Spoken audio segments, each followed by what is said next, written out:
Welcome, weary wanderer, to a tale of power corrupted and innocence lost. Tonight, we delve into the dark legend of Vaati, the Wind Mage, a story that begins not with evil,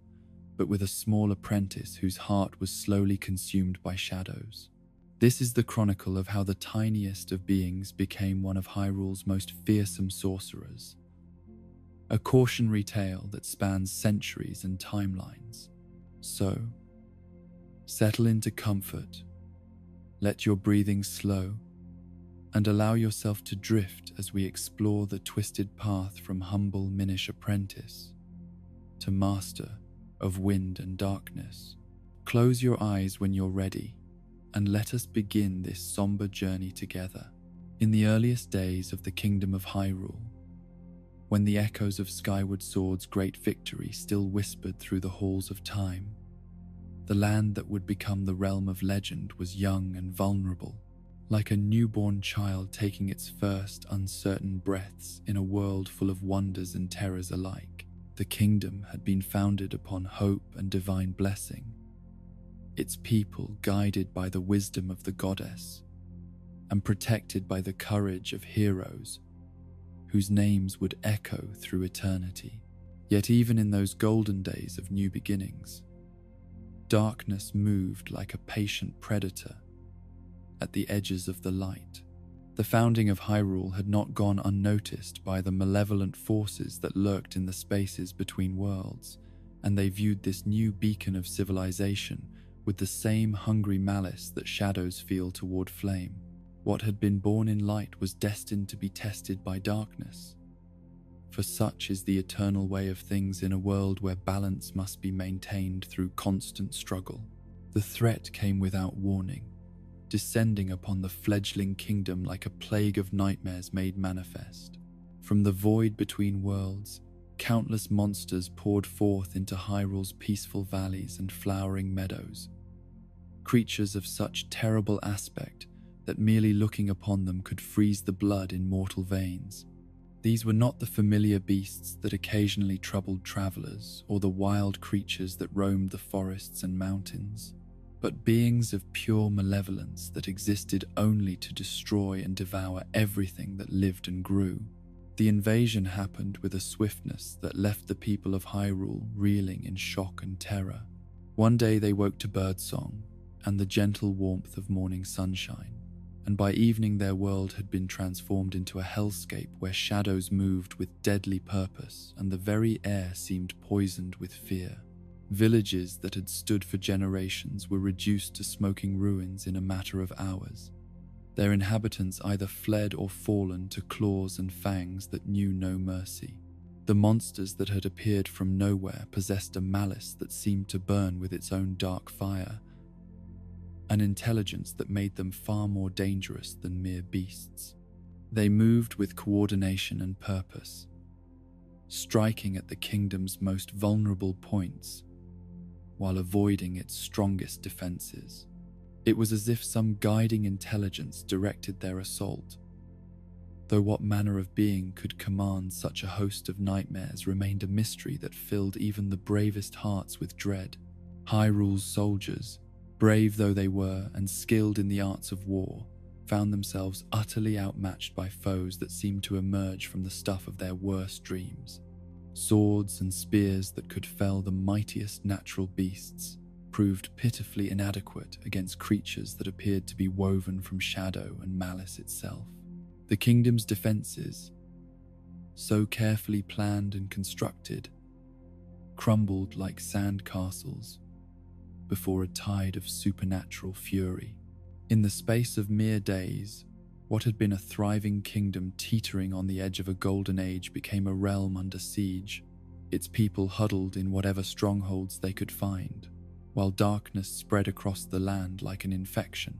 The roads that had once carried merchants and travelers, pilgrims and scholars, were now prowled by horrors that made even the bravest knights think twice before venturing beyond the safety of fortified walls. King and commoner alike found themselves united in terror as the invasion spread with relentless efficiency. The royal court, which had been planning festivals and diplomatic missions, now met in emergency session to discuss evacuation routes and last stands. The marketplaces that had rung with the cheerful calls of vendors now echoed with the wails of those who mourned their lost loved ones and the crash of hastily erected barricades. It was in this darkest hour, when hope seemed nothing more than a cruel memory and despair pressed down upon the kingdom like the weight of an avalanche, that salvation appeared from the most unexpected of sources. The people of Hyrule, their faces turned toward the heavens in desperate prayer, witnessed something that would be remembered and celebrated for countless generations to come. From the sky itself, descending through clouds that parted like curtains before their passage, came beings so small that they might have been dismissed as tricks of light, if not for the miraculous power they carried with them. These were the Minish, though the Hylians would come to know them by another name, the Picori, and their arrival marked the turning point in a battle that had seemed all but lost. The Minish were creatures of legend, even among those who possessed the wisdom to recognize them, being so tiny that a single one could rest comfortably in the palm of a human hand. Yet their diminutive size belied the incredible power they possessed, a power that flowed not from physical might, but from a connection to forces that transcended the merely material world. They were beings of pure magical essence, their very existence, a bridge between the realm of the physical and the domain of the divine. In their small hands, these celestial visitors carried gifts that would reshape the destiny of Hyrule itself. The first and most precious of these was a sword unlike any that had ever been forged by mortal hands, a blade that seemed to contain within its steel the very essence of light itself. This was not merely a weapon, but a sacred instrument, crafted by techniques that no earthly smith could hope to duplicate and imbued with power that could cut through the darkness that had engulfed the kingdom. But even more wondrous than the sword was the second gift the Minish bore with them, a golden light that seemed to pulse with the rhythm of life itself, warm and pure, and utterly opposed to the cold malice that had infected the land. This light force, as it would come to be known, was not simply illumination, but something far more fundamental, the very essence of hope and courage made manifest, a power that could heal what had been broken and restore what had been corrupted. A hero arose to claim these gifts, as heroes always do in the darkest of times when the need is greatest and the hour most desperate. This hero of men, as he would be remembered in songs and stories told around countless fires in ages yet to come, possessed the courage necessary to take up the sacred blade and the wisdom to understand what must be done with the power he had been granted. The battle that followed was unlike anything the world had ever seen, a conflict that transcended the merely physical and extended into realms where the forces of light and darkness met in their eternal struggle for dominance. The hero of men, wielding the sword that had been gifted by the Minish and strengthened by the golden light force that flowed through his very being, carved a path through the hosts of shadow, with strikes that blazed like miniature suns. Each swing of the sacred blade sent ripples through the fabric of reality itself, causing the monsters that had seemed so invincible to shriek and dissolve before its purifying radiance. The light force that accompanied the hero burned away the corruption that had poisoned the air, restoring the natural order that the invasion had sought to destroy. Gradually, inexorably, the tide of battle began to turn as light pushed back against the encroaching darkness. Yet the hero of men understood that merely defeating these creatures in battle would not be sufficient to ensure Hyrule's safety. The monsters had come from somewhere beyond the normal boundaries of the world, and unless that connection was severed permanently, they might return whenever the forces that had summoned them regained their strength. What was needed was not just victory but containment, a solution that would ensure these nightmares could never again threaten the peace of the kingdom. With wisdom that matched his courage, the hero chose not to destroy the monsters but to imprison them, sealing them away in a chest that had been crafted specifically for this purpose. This bound chest was no ordinary container, but a prison designed to hold entities that existed partially outside the normal laws of reality. Into this mystical strongbox went every last one of the creatures that had terrorized the kingdom, their forms compressed and contained by magic that would endure for centuries. The final step was perhaps the most crucial of all. The hero of men drove the sacred sword given by the Minish deep into the chest's lock, using the blade itself as the key that would keep the prison sealed. So long as the sword remained in place, the monsters would remain trapped, unable to escape their confinement or trouble the world with their malice. The weapon that had won the battle became the guardian that would preserve the victory, a sentinel standing eternal watch over enemies that must never be allowed to wake. The crisis had passed, and peace returned to Hyrule like sunshine after a storm. The kingdom that had teetered on the very edge of destruction found itself not merely saved but strengthened, its people united by shared trials and bound together by gratitude for the miracle they had witnessed. The memory of how close they had come to annihilation would remain with them, but so too would the knowledge that even in the darkest of times, salvation could arrive from the most unexpected sources. The Minish who had brought salvation to the kingdom did not simply vanish once their mission was complete. Some chose to remain in Hyrule, establishing small communities in hidden places where their tiny size allowed them to live alongside the larger inhabitants of the realm without being noticed by those who lacked the proper sight to perceive them. These settlements, crafted with the same magical skill that had created the sacred sword and light force, became sanctuaries where the wisdom of the Minish could be preserved, and their benevolent magic could continue to bless the land. The relationship between the Minish and the people of Hyrule became one of mutual respect and carefully maintained secrecy. The tiny folk, known to the Hylians as the Picori, were credited in legend and song for their heroic intervention, but their actual presence in the kingdom remained hidden from all but the most perceptive observers.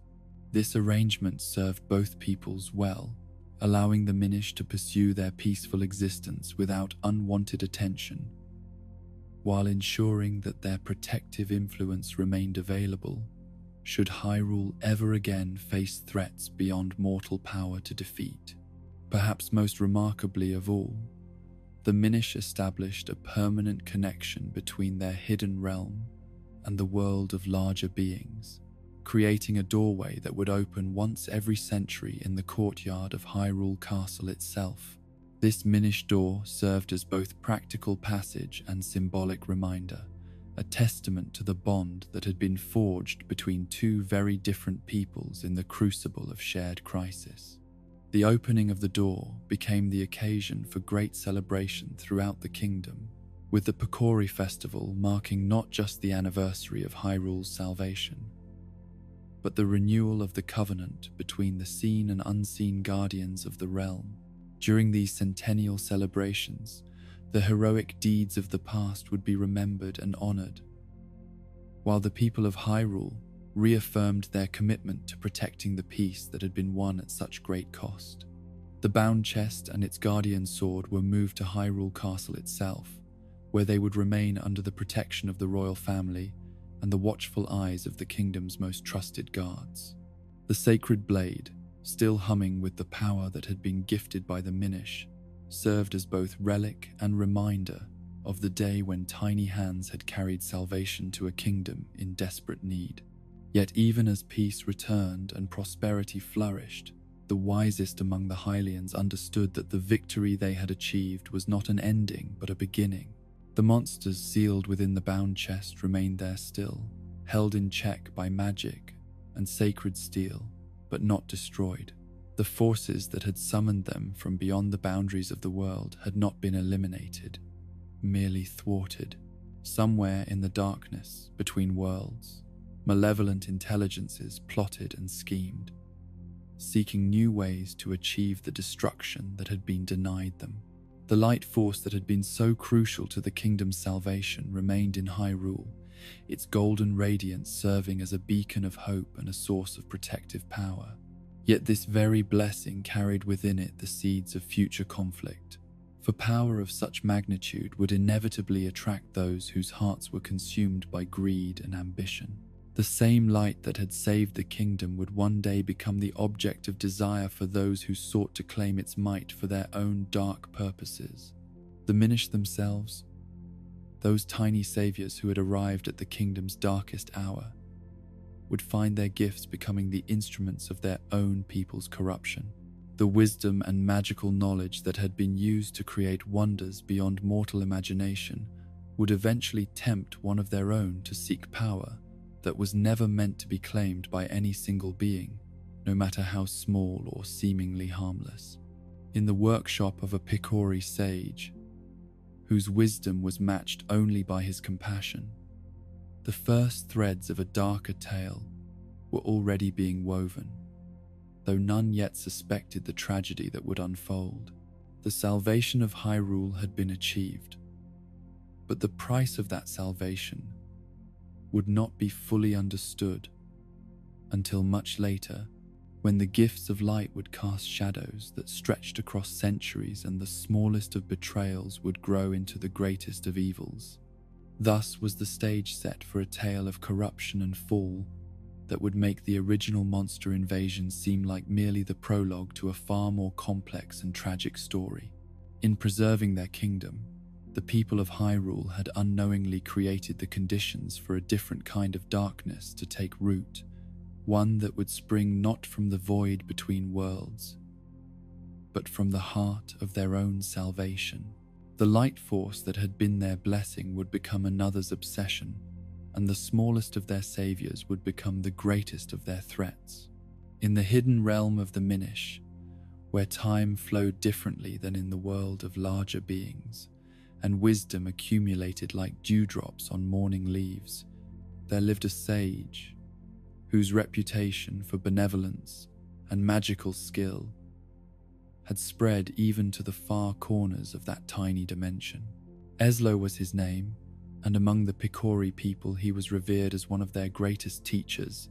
a being whose understanding of the mystical arts was matched only by his profound desire to use that knowledge in service of others.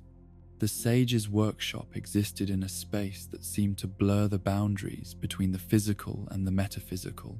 where ancient books bound in materials that had no names in any mortal language shared shelf space with instruments whose purposes could only be guessed at by those who lacked the proper training to comprehend their function. Here, surrounded by the accumulated wisdom of countless generations of Minish scholars, Eslo pursued his greatest passion, the creation of magical artifacts that could bridge the gap between his people and the larger world beyond. Unlike many of his contemporaries who were content to observe the affairs of Hyrule from a distance, Eslo felt a deep connection to the kingdom that his people had helped save from the monster invasion of ages past. He had witnessed the courage of the hero of men, had seen how the gifts of the Minish had been used not for personal gain, but for the protection of innocents who could not protect themselves. This nobility of purpose had stirred something profound within the sage's heart, inspiring him to dedicate his considerable abilities to creating something that would serve as a permanent bridge between the two worlds. The project that consumed Eslo's thoughts and filled his days with purpose was ambitious beyond anything he had previously attempted. He envisioned creating a hat, not merely a piece of clothing, but a repository of magical energy so profound that it could grant the deepest wishes of whoever wore it. This would be no simple enchantment, but a work of art that combined the finest craftsmanship with the most sophisticated magical theory, a creation that would represent the absolute pinnacle of Minish magical achievement. The technical challenges involved in such an undertaking would have daunted lesser practitioners, but Eslo approached each obstacle with the patience and persistence that had made him legendary among his people. The hat would need to be capable of reading the heart and mind of its wearer, understanding not just their spoken desires but their deepest, most fundamental needs. More challenging still, it would need to possess the power to reshape reality itself in order to fulfill those wishes, a feat that required tapping into forces that existed at the very foundation of creation. For months that stretched into years, Eslo labored over his creation with the dedication of an artist and the precision of a master craftsman. Every thread that would comprise the hat's fabric was individually enchanted, each one imbued with spells so complex that their mere description would have filled volumes.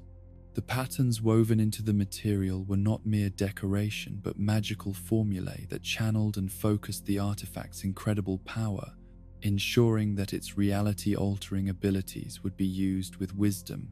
rather than reckless abandon. The sage understood better than most the dangers inherent in creating something of such tremendous power. Throughout the history of both his people and the larger world beyond, artifacts of great magical might had proven to be double-edged gifts, capable of blessing their users but equally capable of corrupting them if proper safeguards were not implemented. Eslo was determined that his creation would avoid such pitfalls through careful design and thoughtful implementation of protective measures. The most crucial aspect of the hat's design was its fundamental nature as a mirror of the heart. Rather than imposing its own agenda upon the world, the artifact would serve as a conduit for the wearer's own essence, amplifying and manifesting their deepest nature through magical means. A person whose heart was filled with love and compassion would find their benevolent wishes granted in ways that brought joy and healing to the world around them. Conversely, someone whose soul harbored darkness and selfish ambition would discover that their malevolent desires would be fulfilled in ways that ultimately brought destruction upon themselves. This design philosophy reflected Eslo's profound understanding of the nature of good and evil, power and responsibility.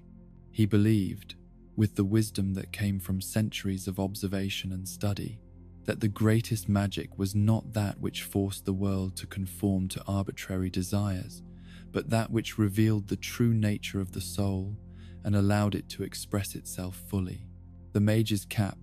as he had decided to call his creation, would serve as the ultimate test of character, a mirror that could not lie, and a power that could not be deceived. The actual construction of the hat required techniques that pushed the boundaries of what was possible even for the Minish, whose magical abilities were legendary throughout the hidden realms. Eslo worked with materials that existed partially outside normal space and time, substances that had to be handled with tools forged from crystallized starlight and shaped by spells that drew their power from the spaces between heartbeats. The process was as much meditation as craftsmanship, requiring the sage to maintain a state of perfect mental equilibrium while manipulating forces that could have unmade reality itself if handled carelessly. Each stitch that bound the hat together carried within it a fragment of Eslo's own essence, his hopes and dreams, and profound desire to create something that would make the world a better place. The magical threads responded to his touch like living things, weaving themselves into patterns that seemed to shift and change when observed from different angles, as if the hat existed in more dimensions than the eye could properly perceive. The crown of the hat was adorned with a jewel that had taken Eslo decades to create, a gem that served as the focal point for all the artifact's magical energies. This stone had been grown rather than cut, nurtured in a garden of pure thought and fed with concentrated wishes until it achieved a clarity and brilliance that rivaled the stars themselves. Within its crystalline depths, tiny galaxies of light swirled and danced, each one representing a different aspect of the hat's wish-granting power. As the mage's cap neared completion, Eslo found himself filled with a profound sense of accomplishment, tempered by an equally profound sense of responsibility. He had created something that could reshape the world itself, an artifact whose power exceeded anything in the recorded history of his people. The weight of what he had accomplished pressed down upon his shoulders like a mountain, for he understood that the hat represented both infinite possibility and infinite danger. The sage's original intention had been to present the completed hat to the royal family of Hyrule as a gesture of friendship and goodwill between the Minish and the people they had helped save so long ago. He envisioned the artifact being used to heal the sick, to bring prosperity to those who suffered from want, to solve problems that seemed beyond the reach of conventional solutions. In the hands of wise and benevolent rulers, the mage's cap could usher in a golden age of peace and abundance that would make the current prosperity of Hyrule seem like mere poverty by comparison. Yet even as he worked toward this noble goal, Eslo could not entirely silence a small voice in the depths of his mind that whispered warnings about the potential consequences of his creation. Magic of such magnitude inevitably attracted attention from those whose hearts harbored darkness, and the sage understood that the very benevolence of his intentions might not be sufficient to protect his creation from being perverted to evil purposes. These concerns led him to build additional safeguards into the hat's design, protective measures that would prevent it from being used by those whose hearts were irredeemably corrupt. The artifact would resist the touch of beings whose souls were consumed by malice, its magic turning against them in ways that would make their evil intentions rebound upon themselves. At least, that was the theory behind the protections Eslo had so carefully woven into the hat's fundamental structure. The workshop where the sage labored over his masterpiece was a place of wonder that would have amazed even the most sophisticated scholars of the larger world. Ancient tomes written in scripts that predated the founding of Hyrule stood open on reading stands carved from single pieces of crystal, their pages turning themselves as invisible hands sought specific passages of arcane wisdom. Astronomical instruments of incredible precision tracked the movements of celestial bodies whose influence on magical workings was known only to the most advanced practitioners of the mystical arts. In one corner of the chamber stood a collection of previous creations, artifacts that Eslo had crafted over the centuries as stepping stones toward his ultimate masterpiece. Each one represented hours of painstaking work and profound magical insight, yet all of them combined could not match the power that flowed through the mage's cap even in its unfinished state. Rings that could grant their wearers the ability to speak with animals, amulets that provided protection against the most deadly of curses, wands that could channel the very forces of nature, all were rendered insignificant by the magnitude of what the sage was attempting to achieve. The process of creation was not one that Eslo undertook alone, though his assistant's role was primarily that of observer and occasional helper rather than true collaborator. The sage had taken on an apprentice some years earlier, a young Minish whose eagerness to learn and apparent dedication to the mystical arts had convinced him that the boy might one day follow in his footsteps as a teacher and creator of magical wonders. This apprentice watched every aspect of the hat's creation with eyes that seemed to drink in every detail, every gesture, every whispered incantation that went into the artifact's construction. His questions were intelligent, and his observations often insightful, leading Eslo to believe that he had chosen his student well. The sage took pleasure in explaining the theoretical principles that guided his work, sharing knowledge that had taken him centuries to accumulate in the hope that it would inspire his apprentice to eventually surpass his own achievements. Yet if Eslo had possessed the ability to see into the heart and mind of his student, he might have recognized something troubling in the intense focus with which the young Minish observed his work. The apprentice's questions, while intelligent, often centered not on the benevolent applications of the hat's power, but on its theoretical limits and the mechanisms by which those limits might be circumvented. His fascination with the artifact seemed to go beyond mere scholarly interest. carrying within it an undercurrent of hunger that the wise sage was too trusting to recognize. The completion of the Mage's Cap represented the culmination of decades of research, experimentation, and painstaking craftsmanship. When Eslo finally set down his tools and stepped back to admire his finished creation, he felt a sense of accomplishment unlike anything he had ever experienced. The hat rested on its specially prepared display stand like a crown awaiting its rightful ruler, its surface seeming to pulse with inner light that spoke of the incredible power contained within its seemingly simple form. The artifact was beautiful in a way that transcended mere physical appearance, its very presence seeming to make the air around it shimmer with possibility.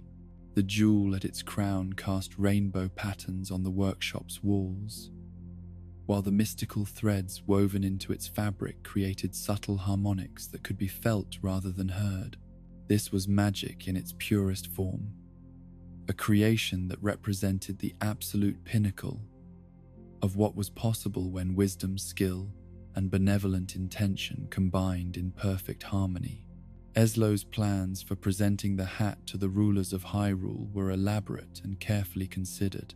The artifact would need to be accompanied by detailed instructions regarding its proper use, safeguards that would help ensure its power was employed wisely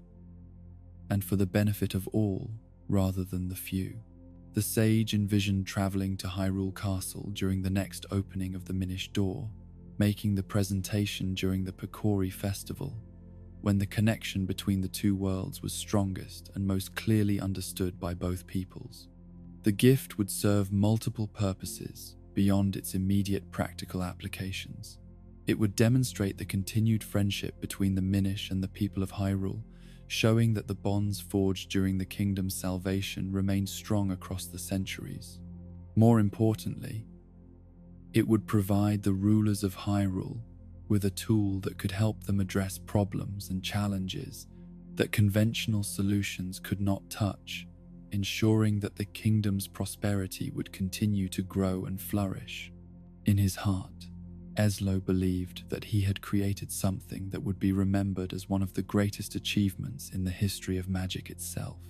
The Mage's Cap represented not just his own skill and knowledge, but the accumulated wisdom of countless generations of Minish sages, a legacy of learning and benevolence that stretched back to the very founding of his people. He had taken that legacy and shaped it into something tangible, a gift that would bridge the gap between worlds and serve as a lasting symbol of what could be accomplished when beings of goodwill worked together toward common goals. Yet even in the moment of his greatest triumph,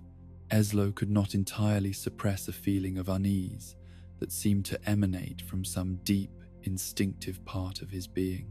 The rational portion of his mind dismissed these concerns as the natural anxiety that always accompanied the completion of any major work, the uncertainty that came from releasing something precious into a world that might not fully understand or appreciate its value. But the feeling persisted, a whisper of warning that suggested all was not as it seemed within the familiar confines of his own workshop. The sage found his gaze drawn again and again to his apprentice, trying to read something in the young Minish's expression that might explain the source of his discomfort. Yet the boy's face showed nothing but the appropriate mixture of awe and admiration that such a creation deserved, his eyes reflecting the hat's inner light with what appeared to be nothing more than scholarly fascination. The Mage's Cap sat upon its display stand like a sleeping god, its power held in perfect balance by the safeguards and protective measures that Eslo had so carefully woven into its fundamental structure. It awaited only the proper moment and the proper recipient to begin fulfilling the noble purpose for which it had been created. In the sage's mind, that moment was still days or perhaps weeks away, when all the final preparations had been completed, and the time was right for such a momentous gesture. He could not have known that his apprentice had already made very different plans for the artifact that represented the culmination of centuries of Minish magical achievement.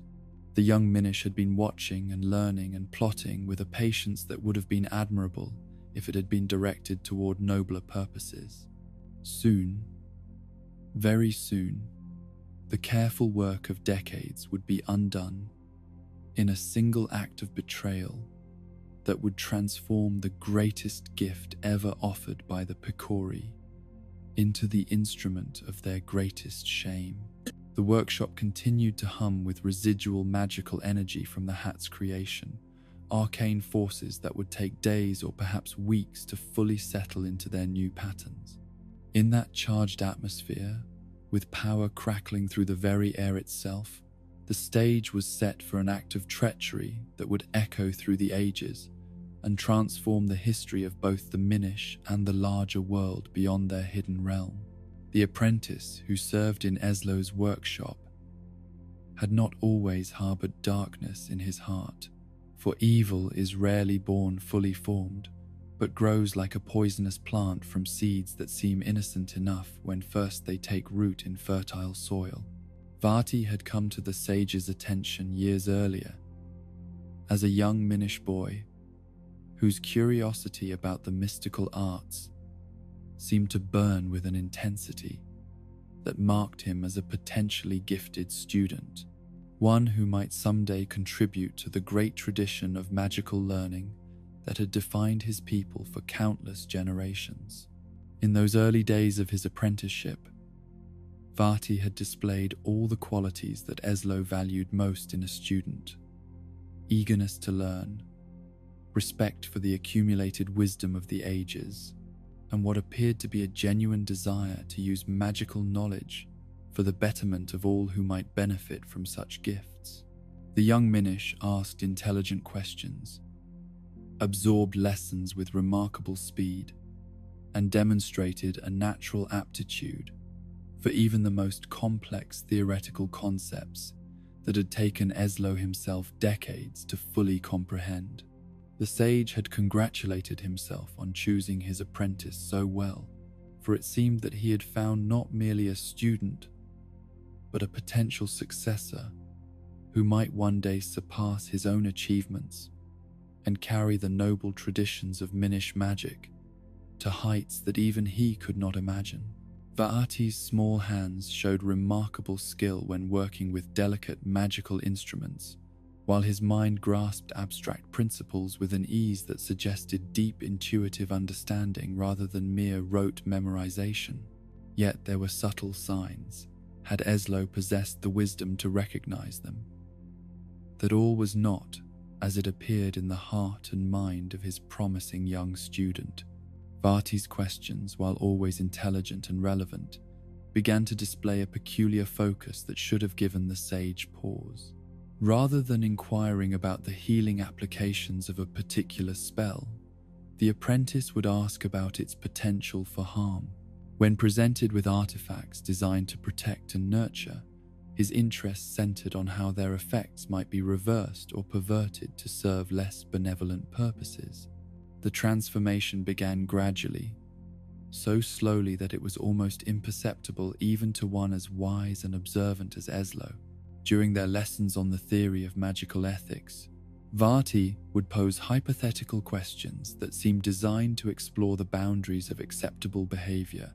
rather than to understand the principles that should guide a practitioner's actions. When studying the history of magical artifacts that had been corrupted by their users, the apprentice's focus seemed drawn more to the mechanisms of that corruption than to the cautionary lessons such tales were meant to provide. It was during one of their regular study sessions that Eslo first noticed a change in his apprentice's demeanor that struck him as somehow troubling. They had been discussing the theoretical limits of wish-granting magic, a topic that related directly to the sage's ongoing work on the mage's cap, when Vaati posed a question that revealed an aspect of his thinking that had previously remained hidden. The young Minish wanted to know why magical artifacts were always designed with safeguards and limitations, why their creators seemed so determined to prevent their full potential from being realized by those who possessed the vision and courage to use them properly. His tone carried a hint of frustration that suggested this was not merely an academic inquiry, but something that had been troubling him for some time. Eslo had responded with the traditional explanations that had been passed down through generations of Minish teachers, that unlimited power inevitably corrupted those who wielded it, that safeguards existed to protect both user and world from the unintended consequences of unchecked magical forces, that true wisdom lay in understanding the proper limits of what should be attempted, rather than pushing always toward what could be achieved. But Vaati's reaction to these explanations had been telling. Rather than accepting the wisdom that had guided magical practitioners for centuries, the apprentice had seemed almost dismissive, as if the accumulated knowledge of the ages was nothing more than the fearful restrictions imposed by those too weak to embrace the full possibilities that magic offered to those bold enough to seize them. The sage had dismissed this reaction as the natural impatience of youth, the tendency of the young to question established wisdom before experience taught them the value of the traditions they inherited. He had been young once himself, and remembered the feeling that his elders were perhaps too cautious, too bound by conventions that might no longer serve their intended purposes. Time and experience would teach Vaati the same lessons they had taught countless students before him. Yet the apprentice's behavior continued to evolve in subtle ways that would have alarmed Eslo if he had been paying closer attention to the changes taking place within his student's character. Vaati began to spend more time away from the workshop, claiming that he was pursuing independent research that would supplement the formal lessons he received from his master. When questioned about the nature of these studies, the young Minish would provide answers that were technically truthful but somehow evasive, as if he were carefully concealing the true focus of his investigations. The books that Vaati chose to read during his private study time revealed interests that strayed increasingly far from the benevolent magical traditions that had always characterized Minish scholarship. Ancient texts dealing with the manipulation of minds and wills, treatises on the binding of unwilling spirits, historical accounts of magical practitioners who had achieved great power through methods that more conventional scholars considered questionable. At best, all of these began to appear among the volumes that the apprentice borrowed from the station, workshop's extensive library. When Eslo occasionally inquired about these unusual reading choices, Vaati would explain them as necessary research for understanding the full spectrum of magical possibility, claiming that a complete education required knowledge of both light and shadow, both the noble applications of mystical power and the darker uses to which it had sometimes been put throughout history. This reasoning seemed sound enough on the surface, for indeed a truly wise practitioner should understand all aspects of his craft. But the enthusiasm with which the apprentice discussed these darker subjects began to concern his master. The young Minish's attitude toward the larger world beyond their hidden realm also began to shift during this period in ways that reflected a growing fascination with concepts that had never before seemed to interest him. During their discussions of Hyrule and its inhabitants, Vaati began to focus increasingly on what he characterized as the fundamental weaknesses and moral failures that seemed to plague the larger races, as if he were conducting some form of anthropological study that revealed truths hidden from more casual observers. Humans, according to Vaati's increasingly cynical analysis, were creatures driven primarily by greed and fear, their noble pretensions serving merely as masks for basic animal instincts that they lacked the honesty to acknowledge even to themselves. Their kings spoke of justice while oppressing their subjects. Their priests preached compassion while hoarding wealth. Their heroes claimed to fight for righteousness while pursuing personal glory at the expense of those they claimed to protect. These observations were not entirely without merit, for the young Minish was intelligent enough to identify real flaws in the societies he studied from a distance. Yet Eslo was troubled by the gleeful satisfaction with which his apprentice catalogued these failures, as if each discovered weakness confirmed some larger theory about the irredeemable corruption of all beings who possessed power over others. There seemed to be no room in Vaati's analysis for the possibility that individuals might sometimes rise above their base nature, that nobility and virtue might exist as more than mere pretense. The sage tried to provide balance to these discussions by pointing out examples of genuine heroism and selfless service that could be found throughout the history of Hyrule,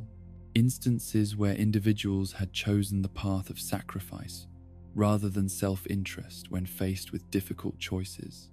The hero of men who had wielded the sacred blade to save the kingdom from the monster invasion, the countless individuals who had given their lives to protect others during times of crisis, the rulers who had chosen to serve their people rather than exploit them. All of these represented evidence that the darkness Vaati perceived was not the whole story. But the apprentice seemed almost resistant to these examples, finding ways to reinterpret them that supported his increasingly pessimistic worldview. The hero of men, in Vaati's analysis, had been motivated not by genuine altruism but by a desire for fame and recognition that happened to align with the kingdom's needs. The rulers who appeared benevolent were simply more skilled at concealing their true motives than their more obviously corrupt counterparts. The ordinary citizens, who performed acts of kindness and sacrifice, were either deceiving themselves about their real motivations or were too simple-minded to understand the ultimate futility of their gestures. This systematic cynicism extended beyond Vaati's observations about human nature to encompass his growing resentment of his own position within the cosmic order. As a Minish, he belonged to a race that had chosen to remain hidden from the larger world, content to exercise their considerable magical abilities in service of others rather than for their own aggrandizement. This tradition of humble service, which Eslo and most of their people regarded as one of their greatest virtues, increasingly struck Vaati as a form of self-imposed limitation that prevented the Minish from claiming the recognition and respect their abilities deserved. The apprentice began to speak with increasing bitterness about what he characterized as the fundamental injustice of their people's situation. Here they were, possessing magical knowledge and abilities that far exceeded anything the larger races could achieve. Yet they chose to remain invisible benefactors who received no credit for their contributions to the world's welfare. The humans who benefited from Minish magic had no idea where their blessings originated, while the Minish themselves remained content with obscurity and anonymity. This arrangement, which had served both peoples well for countless generations, began to seem intolerable to Vaati's increasingly ambitious mind. Why should beings of such power and wisdom hide themselves away like shameful secrets?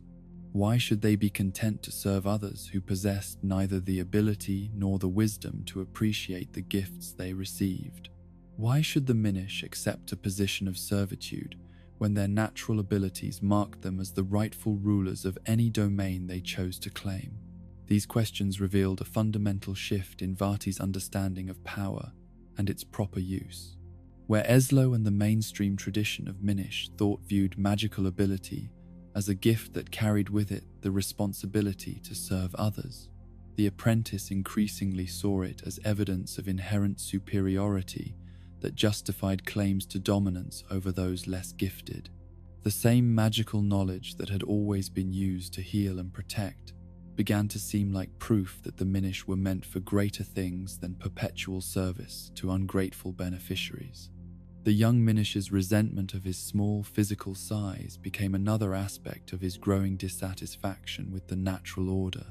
where once he had accepted the limitations imposed by his tiny stature as simply part of what it meant to be Minish. Vaati now began to see his diminutive form as a humiliating constraint that prevented him from claiming the respect and recognition his abilities deserved. How could he command the fear and obedience of larger beings when they might literally step on him without even noticing his presence? This physical insecurity fed into his broader fantasies about transformation and empowerment. In his private studies, Vaati began to focus increasingly on magic that could alter fundamental aspects of reality. Spells that could reshape matter and energy according to the caster's will. The theoretical possibility of using magic to transcend the limitations of his birth began to occupy more and more of his thoughts, evolving from idle speculation into serious research and eventually into concrete planning. The mage's cap that Eslo was crafting represented the ultimate tool for such transformation, an artifact whose wish-granting power could theoretically be used to reshape not just external reality, but the very essence of its user. As Vaati watched his master work on the hat, he began to see it not as a gift intended for the rulers of Hyrule, but as the key to his own liberation from the constraints that had defined his existence since birth. The apprentice's observation of the hat's construction became increasingly intense and focused.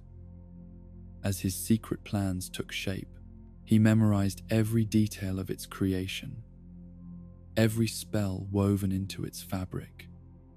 every safeguard designed to prevent its misuse. Where Eslo saw these protective measures as necessary precautions against the artifact's potential for harm, Vaati viewed them as obstacles to be overcome, challenges that would require careful study and planning to circumvent. The young Minish began to conduct his own experiments in secret, testing theories about how the hat's safeguards might be bypassed or overridden by someone with sufficient knowledge of its construction. He practiced spells that might be used to disable protective enchantments, researched historical examples of artifacts whose built-in limitations had been successfully overcome by their users, and gradually developed what he believed to be a comprehensive understanding of how the mage's cap could be turned to purposes its creator had never intended. Throughout this period of secret planning and preparation, Vaati maintained the facade of the dutiful apprentice, continuing to assist with his master's work while concealing the true nature of his thoughts and intentions. He asked questions that seemed motivated by scholarly curiosity while actually gathering intelligence about the hat's vulnerabilities. He expressed appropriate admiration for Eslo's creation, while mentally cataloguing the ways in which its power could be redirected to serve his own ambitious dreams. The psychological transformation that had begun with simple curiosity about human nature and evolved into cynical contempt for the established order now reached its culmination in a complete rejection of the moral principles that had guided Vaati's upbringing. The teachings that emphasized service and humility came to seem like tools used by the powerful to keep potential rivals in their proper place. The traditions that celebrated wisdom and restraint began to appear as nothing more than excuses for cowardice and complacency. In place of these discarded values, Vaati constructed a new philosophy that justified his growing ambitions and provided intellectual cover for the betrayal he was planning. Power, he concluded, was the only truth that mattered in a universe where the strong inevitably dominated the weak. Those who possessed the ability to reshape reality according to their will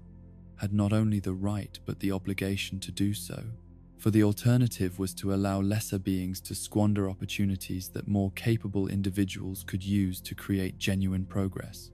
The Minish tradition of humble service represented not virtue but waste, a criminal neglect of abilities that could be used to bring order to a chaotic world. By accepting their traditional role as hidden benefactors, his people were condemning themselves to irrelevance while allowing inferior beings to make decisions that affected the fate of entire kingdoms. The time had come for someone with vision and courage to step forward and claim the authority that natural ability should have granted him from birth. As these thoughts crystallized into firm resolve,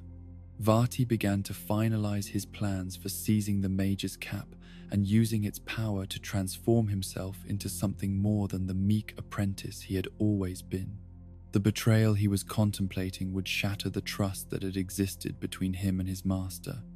would violate every principle he had been taught since childhood, and would likely lead to consequences that stretched far beyond his ability to predict or control. Yet none of these considerations gave him pause, for his mind had traveled too far down the dark path he had chosen to allow room for such doubts. The small voice of conscience that might once have warned him against the course he was pursuing had been systematically silenced by months of rationalization and self-justification. In its place lived only ambition and hunger for the power that seemed finally within his reach. The stage was set for an act of betrayal that would transform the greatest achievement of Minish magical craftsmanship into an instrument of conquest and destruction. The apprentice who had once shown such promise as a student and potential successor had become something altogether different, a creature of ambition and contempt who was prepared to sacrifice everything his people held sacred in pursuit of his own aggrandizement. Soon, very soon, the careful work of decades would be undone by a few moments of treachery, and the world would learn that even the smallest beings could cast shadows that stretched across entire kingdoms when darkness found fertile ground in their hearts. The morning that would forever divide the history of the Minish people into the time of innocence and the age of shadow began like any other in Eslo's workshop, with gentle light filtering through crystalline windows that had been crafted to capture and focus the mystical energies that permeated their hidden realm. The sage had risen early, as was his custom, to spend a few precious moments in quiet contemplation before beginning the day's work on various projects that filled his time with purpose and meaning. The Mage's Cap rested upon its specially prepared display stand like a sleeping god, its surface seeming to pulse with barely contained power that made the very air around it shimmer with possibility. Eslo paused before his greatest creation,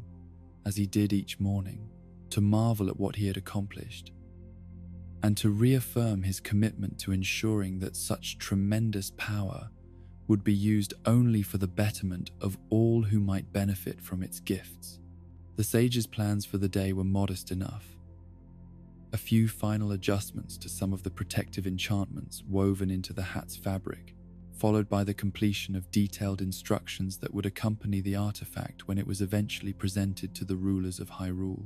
These documents needed to be comprehensive yet accessible, explaining not only how to use the hat's incredible abilities, but also why certain limitations and safeguards had been built into its design.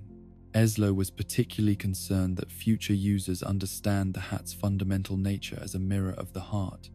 for this aspect of its function was both its greatest strength and its most crucial safety feature. Those who approached the artifact with pure intentions would find their benevolent wishes granted in ways that brought joy and healing to the world around them,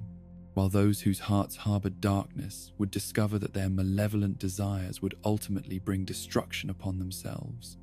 This morning routine of quiet reflection and careful planning was interrupted by an unusual silence that gradually penetrated Eslo's awareness like a discordant note in an otherwise harmonious symphony. The workshop, which typically hummed with the soft sounds of his apprentice moving about and preparing for the day's lessons, seemed strangely empty of such familiar noises. A glance toward the corner where Vaati normally arranged his materials for study revealed nothing but vacant space and abandoned books. The sage's initial reaction was mild concern rather than alarm, for there were any number of innocent explanations for his apprentice's absence. Perhaps the young Minish had risen even earlier than usual to pursue some aspect of his independent research, or had ventured out to gather materials needed for one of their planned experiments. Vaati had always been dedicated to his studies, often working long hours in pursuit of knowledge that would advance his understanding of the mystical arts. Yet something about the quality of the silence struck Eslo as troubling in ways he could not immediately articulate. The workshop felt different somehow, as if the very atmosphere had been subtly altered by some presence or event that his conscious mind had not yet recognized.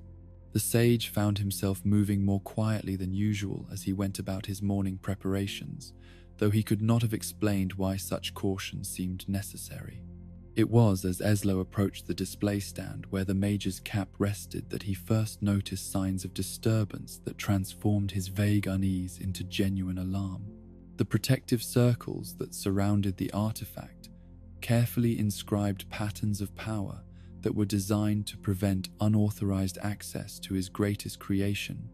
showed subtle but unmistakable evidence of tampering. Someone had been here during the night. Someone who possessed enough knowledge of magical theory to attempt circumventing the safeguards without triggering the more obvious warning systems. The sage's heart began to race as the implications of what he was seeing gradually penetrated his awareness. The protective circles remained intact, but their power had been systematically drained through a process that would have required intimate knowledge of their construction and function. Only someone who had observed their creation and understood their underlying principles could have accomplished such precise manipulation without setting off the alarms that should have awakened him the moment unauthorized access was attempted. As Eslo examined the evidence more closely, a terrible understanding began to dawn in his mind, like the first light of a sun that promised not warmth but devastation. The techniques used to bypass his protections was sophisticated beyond the abilities of any casual intruder, requiring not only theoretical knowledge but practical experience with the specific type of magic he had employed. There was only one person other than himself who possessed such detailed understanding of the safeguards protecting the mage's cap. The sage's gaze swept across the workshop with increasing desperation, searching for some other explanation for what he was discovering, some alternative theory that would not require him to confront the horrible possibility that was forming in his mind. But the evidence was overwhelming and undeniable. His apprentice, the young Minish, whom he had trusted with his most precious secrets, had betrayed that trust in the most fundamental way possible.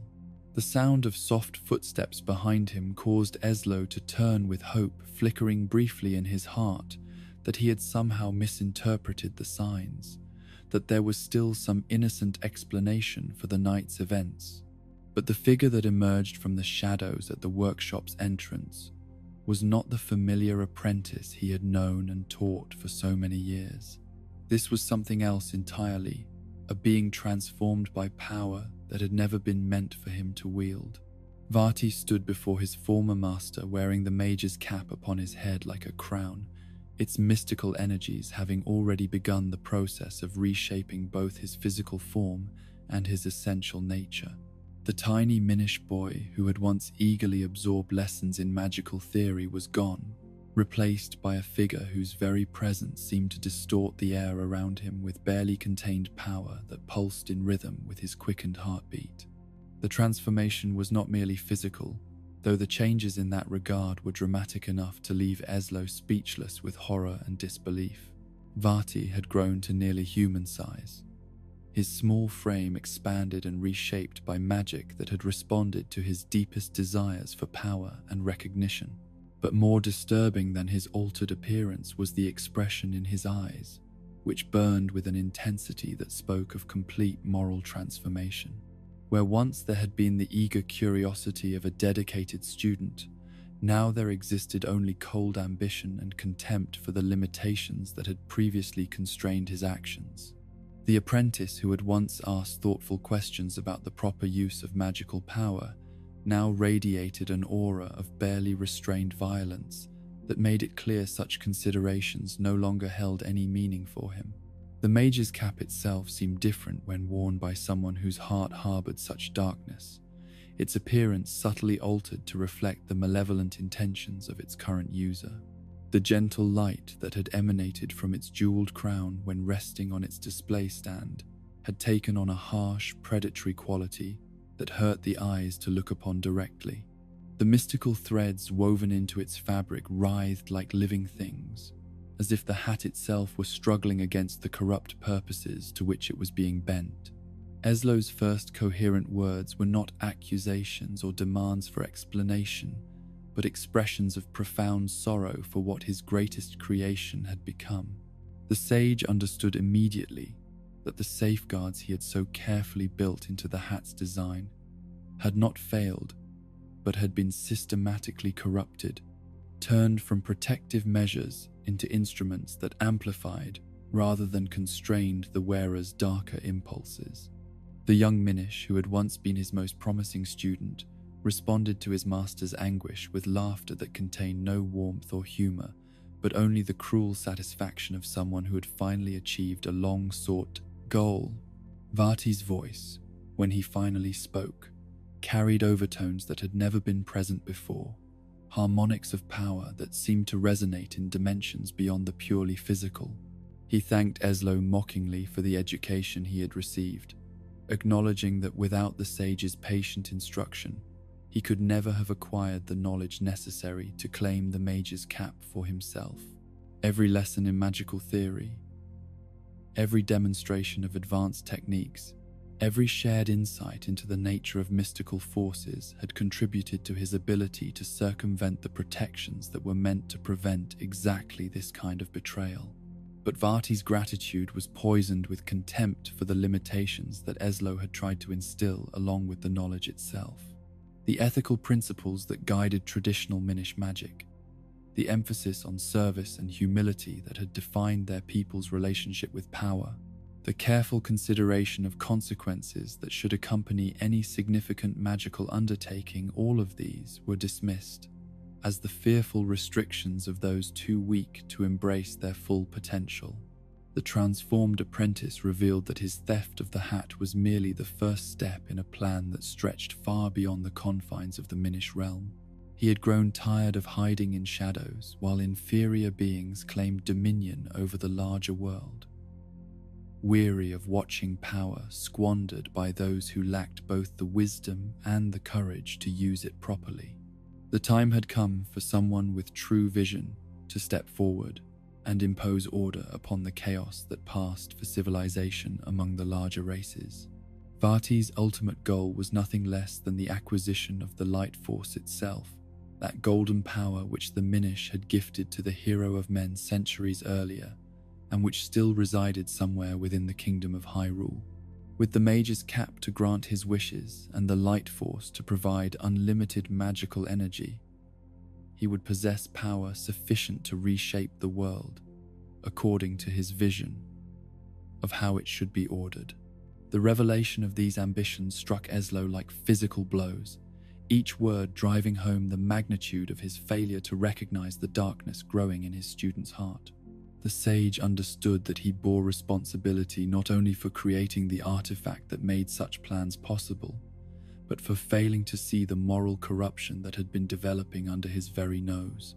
His trust in his apprentice's essential goodness had blinded him to signs that should have been unmistakable to one with his experience and wisdom. Yet even as guilt and self-recrimination threatened to overwhelm him, Eslo recognized that this was not the time for such indulgences. The immediate crisis required action rather than regret, some attempt to undo the damage that had already been done, or at least to minimize the harm that was about to be unleashed upon the world. The sage called upon reserves of power that he had not accessed in many years, preparing to engage his former student in magical combat despite the tremendous advantages that the mage's cap provided. But Vaati had anticipated such resistance and had prepared accordingly. The first spell he cast was not designed to destroy or incapacitate his former master, but to transform him in ways that would serve as both practical restraint and symbolic humiliation. The magic that flowed from the corrupted hat wrapped around Eslo like invisible chains,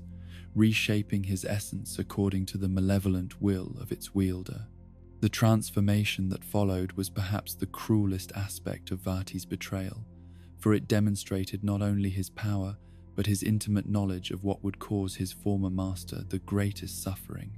Rather than simply killing Eslo or binding him with conventional restraints,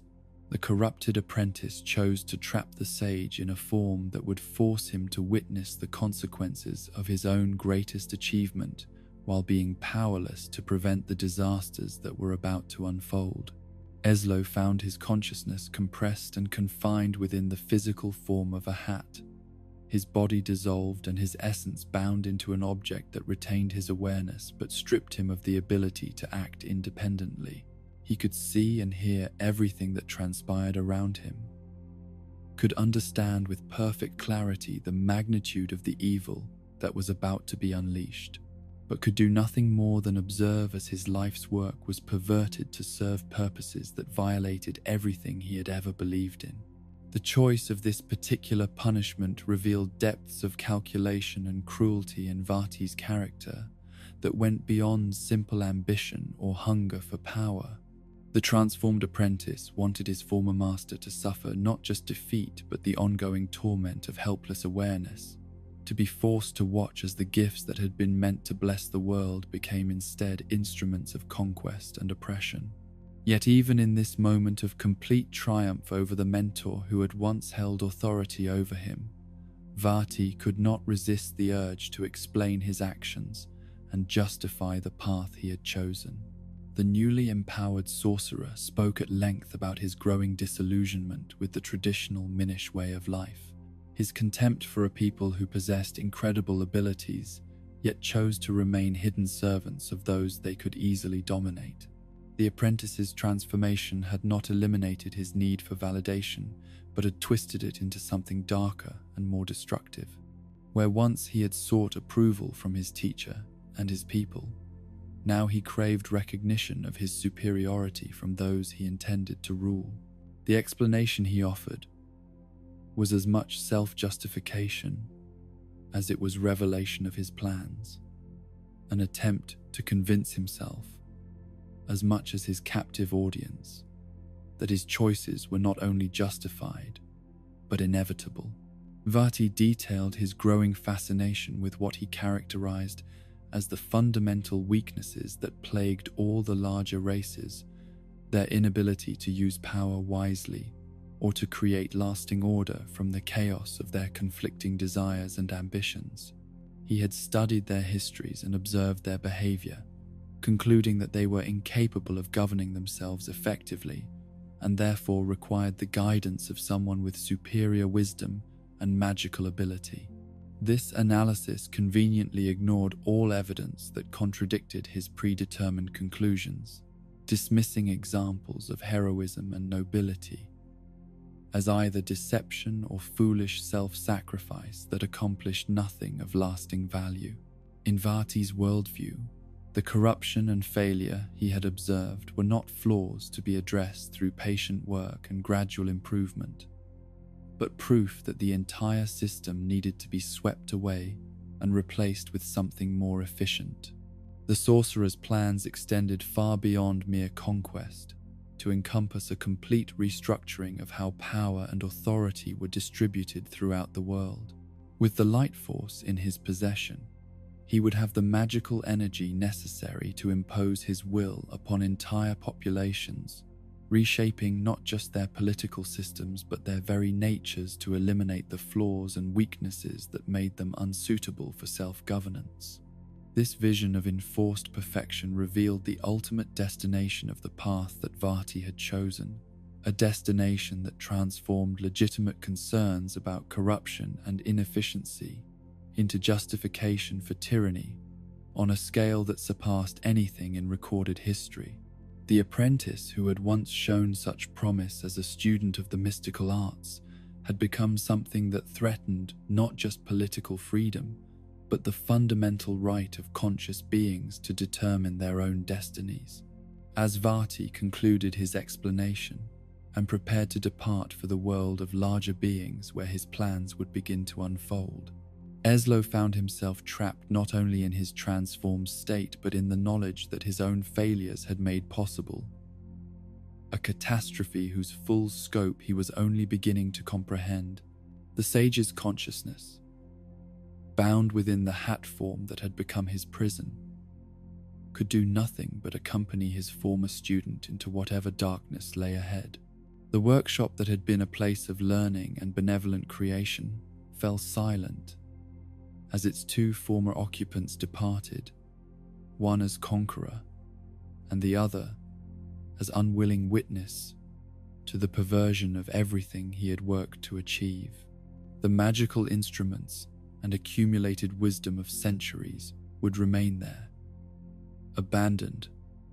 like the ideals they had once served, while their former guardian was carried away to watch the unfolding of a tragedy that his own hands had made possible. The betrayal was complete,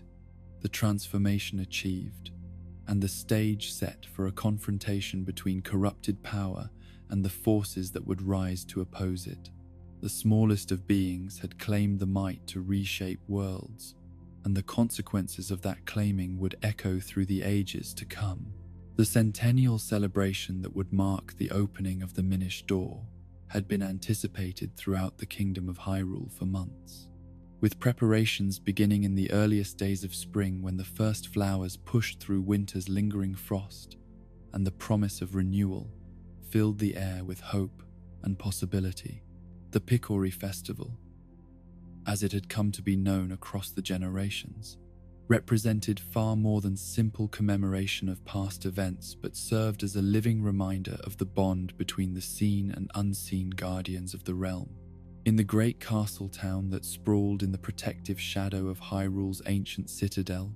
every street and square had been transformed into a stage for celebration that would honor both the heroic deeds of ages past and the continuing friendship between the Minish and the people they had helped to save from destruction. Colorful bunting stretched between buildings like rainbow bridges, while banners bearing the royal crest alternated with flags displaying the ancient symbols that commemorated the gifts brought by the tiny folk from their celestial realm. The marketplace, normally a place of orderly commerce where merchants conducted their business with the quiet efficiency of those who understood the value of honest trade, had been transformed into a carnival of sights and sounds that delighted visitors from across the kingdom. Vendors from every corner of Hyrule had journeyed to the capital for this once-in-a-century event, bringing with them specialties that could normally be found only in their home regions. Goron smiths displayed their finest metalwork, alongside delicate jewelry crafted from gems mined in the depths of Death Mountain, while Zora artisans offered sculptures carved from coral and pearl that seemed to capture the flowing essence of water itself. Gerudo merchants spread carpets woven with patterns that told stories of desert winds and starlit nights, their exotic goods drawing crowds of admirers who marveled at craftsmanship that reflected the harsh beauty of their homeland. The air itself seemed alive with music, as performers from all 5 races of the kingdom contributed their unique traditions to a symphony of celebration that had no equal in living memory. Hylian bards played melodies that had been passed down through generations of storytellers, their voices weaving tales of ancient heroism with new compositions created specifically for this festival. The haunting songs of the Zora blended with the rhythmic chanting of Goron work songs, while Rito musicians added harmonies that seemed to capture the very essence of wind and sky. Yet beneath all the surface revelry and joyous celebration, the festival carried deeper meanings that touched the very heart of what it meant to be part of the Kingdom of Hyrule. This was a time when the barriers between worlds grew thin, when the connection between the realm of ordinary mortals and the hidden domain of the Minish became strong enough to allow passage between dimensions that normally remained forever separate. Children who had grown up hearing stories of the tiny folk searched every corner and shadow with eyes bright with wonder, hoping to catch a glimpse of the legendary beings whose gifts had made their kingdom's prosperity possible. Parents smiled indulgently at such innocent enthusiasm, while secretly harboring their own curiosity about mysteries that had fascinated humanity since the first Minish had descended from the sky, bearing salvation in their diminutive hands. The royal family had spared no expense in ensuring that this centennial celebration would be remembered as one of the greatest festivals in the kingdom's history. Princess Zelda herself had taken a personal interest in the planning, her youthful enthusiasm and scholarly knowledge of ancient traditions, combining to create events that honored the past while embracing the joy of the present moment. The castle's great courtyard had been decorated with representations of the sacred symbols that appeared in the oldest texts describing the original monster invasion and the miraculous intervention that had saved the kingdom from destruction. These ancient designs, normally seen only in dusty tomes studied by scholars and priests, now blazed in brilliant colors that caught the sunlight and cast dancing patterns on the stones beneath the feet of countless celebrants. At the very heart of the courtyard stood the most sacred relic of that ancient time, carefully preserved through all the long centuries since its creation by hands that had been guided by wisdom beyond mortal understanding. The bound chest remained exactly as the hero of men had left it, sealed with the sword that had been gifted by the Minish, and protected by spells that had grown stronger rather than weaker with the passage of time. The Picori blade itself seemed to pulse with inner light during the festival, as if responding to the proximity of the Minish door and the heightened magical energies that accompanied its periodic opening. Those who possessed the sensitivity to perceive such things could feel power radiating from both sword and chest, a constant reminder that the peace and prosperity they celebrated had been purchased with heroism and sealed with magic that still held back ancient terrors. The traditional centerpiece of every Picori festival was a tournament of swordsmanship that drew the finest warriors from across the kingdom to compete for the honor of approaching the sacred blade. This competition served multiple purposes beyond mere entertainment, functioning as both a celebration of martial prowess and a ritual affirmation of the kingdom's readiness to produce new heroes should the need ever arise. The tournament grounds had been prepared with meticulous care, their sandy floors raked smooth and their boundaries marked with ropes that gleamed with threads of silver and gold. Banners displaying the heraldry of noble houses fluttered in the gentle breeze, while viewing stands constructed specifically for the occasion provided excellent vantage points for spectators who had traveled great distances to witness the spectacle. Warriors who had spent their lives perfecting the arts of combat gathered to test their skills against opponents whose reputations had been forged in countless smaller competitions throughout the year. Knights whose armor bore the scars of real battles faced young nobles whose techniques had been honed through years of careful instruction, while mercenaries whose practical experience had been earned in the harsh realities of frontier warfare measured themselves against guardsmen whose duties normally involved the more peaceful tasks of maintaining order in civilized regions. The preliminary rounds of the tournament proceeded according to ancient traditions that had evolved over centuries of such celebrations,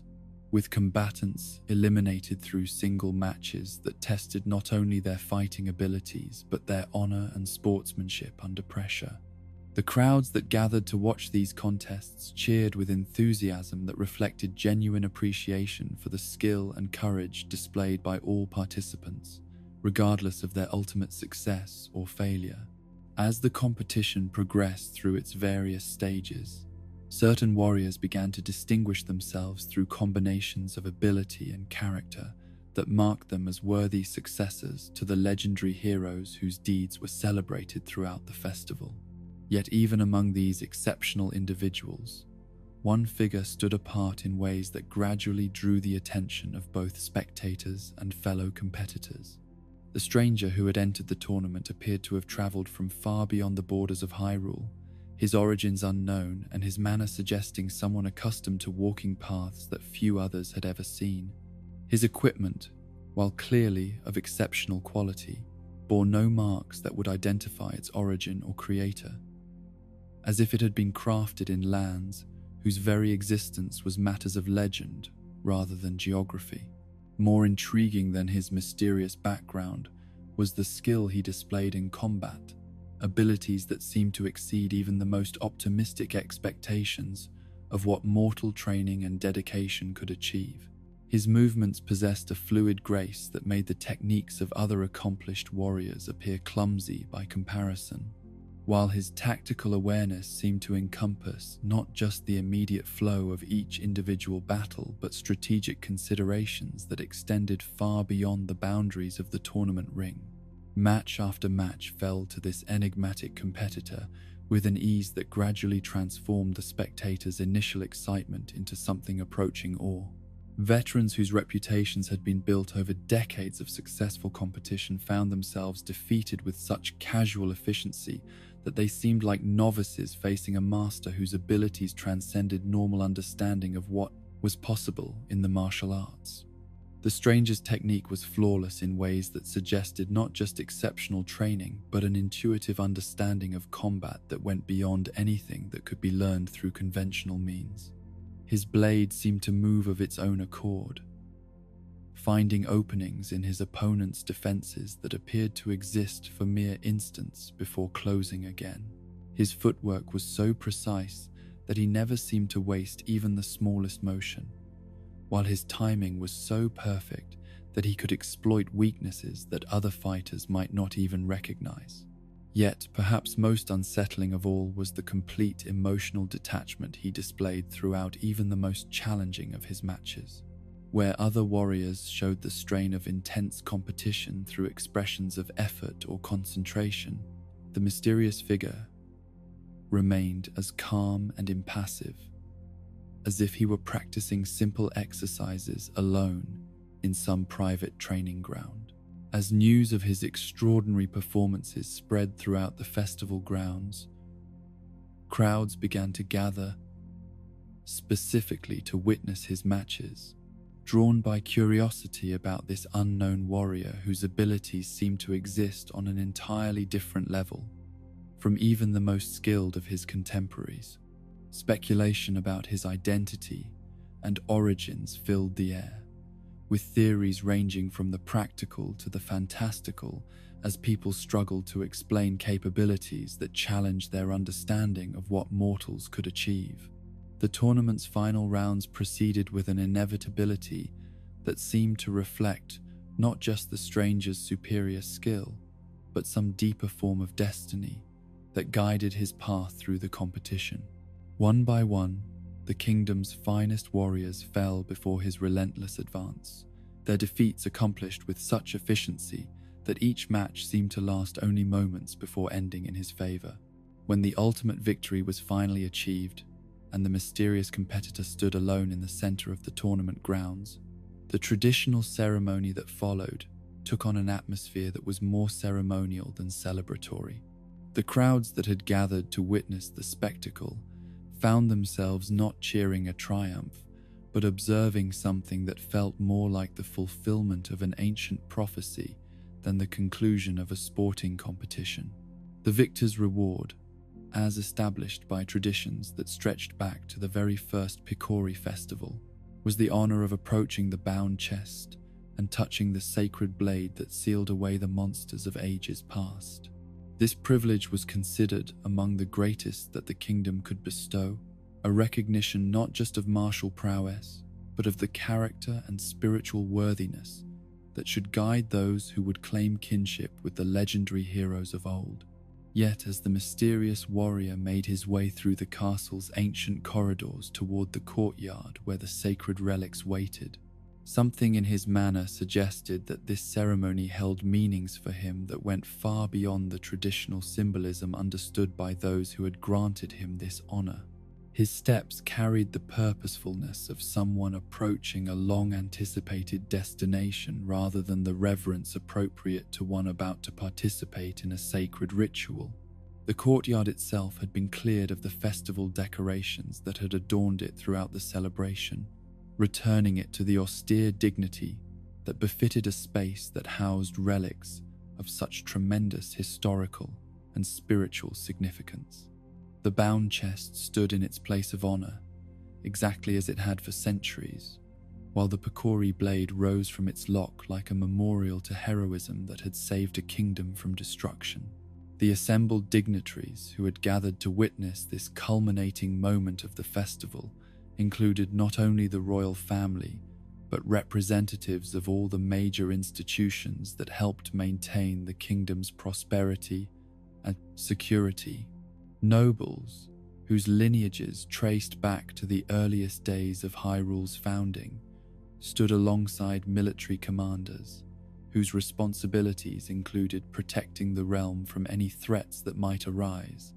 while scholars and priests whose understanding of ancient law made them the custodians of wisdom brought their perspective to this moment of historical significance. Princess Zelda herself was among those present, her scholarly interest in the festival's deeper meanings combining with her natural curiosity to create an attention that was both academic and personal. The young princess had spent considerable time studying the historical accounts of the monster invasion and the miraculous intervention that had ended it, developing theories about the magical forces involved that went well beyond the simple commemorations offered in most traditional tellings of the tale. It was therefore with particular interest that she observed the tournament victor as he approached the sacred chest, her trained eye noting subtleties in his behavior that seemed inconsistent with the reverent gratitude that should characterize someone receiving such an exceptional honor. There was something in the stranger's posture and manner that suggested not humility before the sacred, but the focused attention of someone preparing to accomplish a specific task that had little to do with traditional ceremony. The moment when everything changed arrived with a suddenness that caught even the most alert observers completely unprepared. Rather than simply touching the sacred blade as tradition dictated, the mysterious warrior grasped its hilt with both hands and began to pull with a force and determination that spoke of purposes far removed from ceremonial observation. The shock that rippled through the assembled witnesses as they realized what was happening was followed immediately by shouts of alarm and demands that he stop before he could complete what appeared to be an act of supreme sacrilege against the kingdom's most sacred relic. Guards who had been positioned throughout the courtyard moved to intervene, but found themselves frozen in place by magic that seemed to emanate from the figure they had been meant to protect against. The stranger's true identity was revealed as he threw back his cloak and spoke with a voice that carried overtones of power that resonated in dimensions beyond the merely physical. This was no mortal warrior who had traveled from distant lands to test his skills in honorable competition, but Vaati, the wind mage, whose corruption of the mage's cap had granted him abilities that transcended anything possessed by normal inhabitants of the world. His declaration of purpose struck the assembled witnesses like physical blows, each word carrying implications that shattered their understanding of what was unfolding before their eyes. The tournament had been nothing more than an elaborate deception designed to gain him access to the bound chest, which he believed contained the light force that had been used to seal away the ancient monsters centuries earlier. The Picori blade, which had held its vigil over the imprisoned creatures for so long, proved no match for magic that had been specifically designed to overcome such obstacles. With a sound like breaking crystal that seemed to echo through dimensions normally closed to mortal perception, the sacred sword snapped in half, its protective power scattered like morning mist before a hurricane wind. The opening of the bound chest released forces that had been compressed and contained for centuries, energies that exploded outward with violence that shook the very foundations of the castle and sent tremors through the earth itself. From within the mystical prison poured creatures that belonged more to nightmare than to any natural order. beings whose very existence violated the laws that governed normal reality. The monsters that emerged from their long imprisonment were not diminished by their centuries of confinement, but seemed instead to have been concentrated and refined by the experience, their malice distilled into something more pure and terrible than what had threatened the kingdom in ages past. They came forth like a tide of living darkness, their forms shifting and writhing in ways that hurt the eyes to observe directly. Some retained enough of their original shapes to be recognizable as perverted versions of natural creatures. Bears and wolves and birds twisted into forms that embodied pure malevolence rather than the balanced nature that should characterize living beings. Others had been transformed by their imprisonment into entities that defied easy description, combinations of organic and supernatural elements that seemed designed specifically to inspire terror and despair in any who encountered them. The courtyard that had been a place of solemn ceremony moments earlier became a battlefield where ancient evils clashed with the desperate valor of those who found themselves standing between darkness and the innocent people they had sworn to protect. Guards whose training had prepared them for conventional threats discovered that swords and spears designed for fighting human opponents were pitifully inadequate against foes that seemed to exist partially outside normal physical reality. Link and Princess Zelda, caught in the center of this supernatural catastrophe, found themselves facing an enemy whose power exceeded anything they could have imagined. The young hero drew his sword with instincts honed through years of training, but even his exceptional skill seemed insignificant when measured against magic that could reshape reality according to its wielder's malevolent will. Vaati's response to their challenge was contemptuous rather than concerned, treating them not as serious opponents, but as minor obstacles to be swept aside on his path toward greater prizes. With casual gestures that barely seemed to require conscious effort, he unleashed spells that demonstrated the terrible extent to which the mage's cap had amplified his natural abilities. The magic that struck Link was designed not to kill but to incapacitate, leaving him unconscious but alive as a witness to the failure of his attempt to protect those he cared about. Princess Zelda faced a different but equally terrible fate,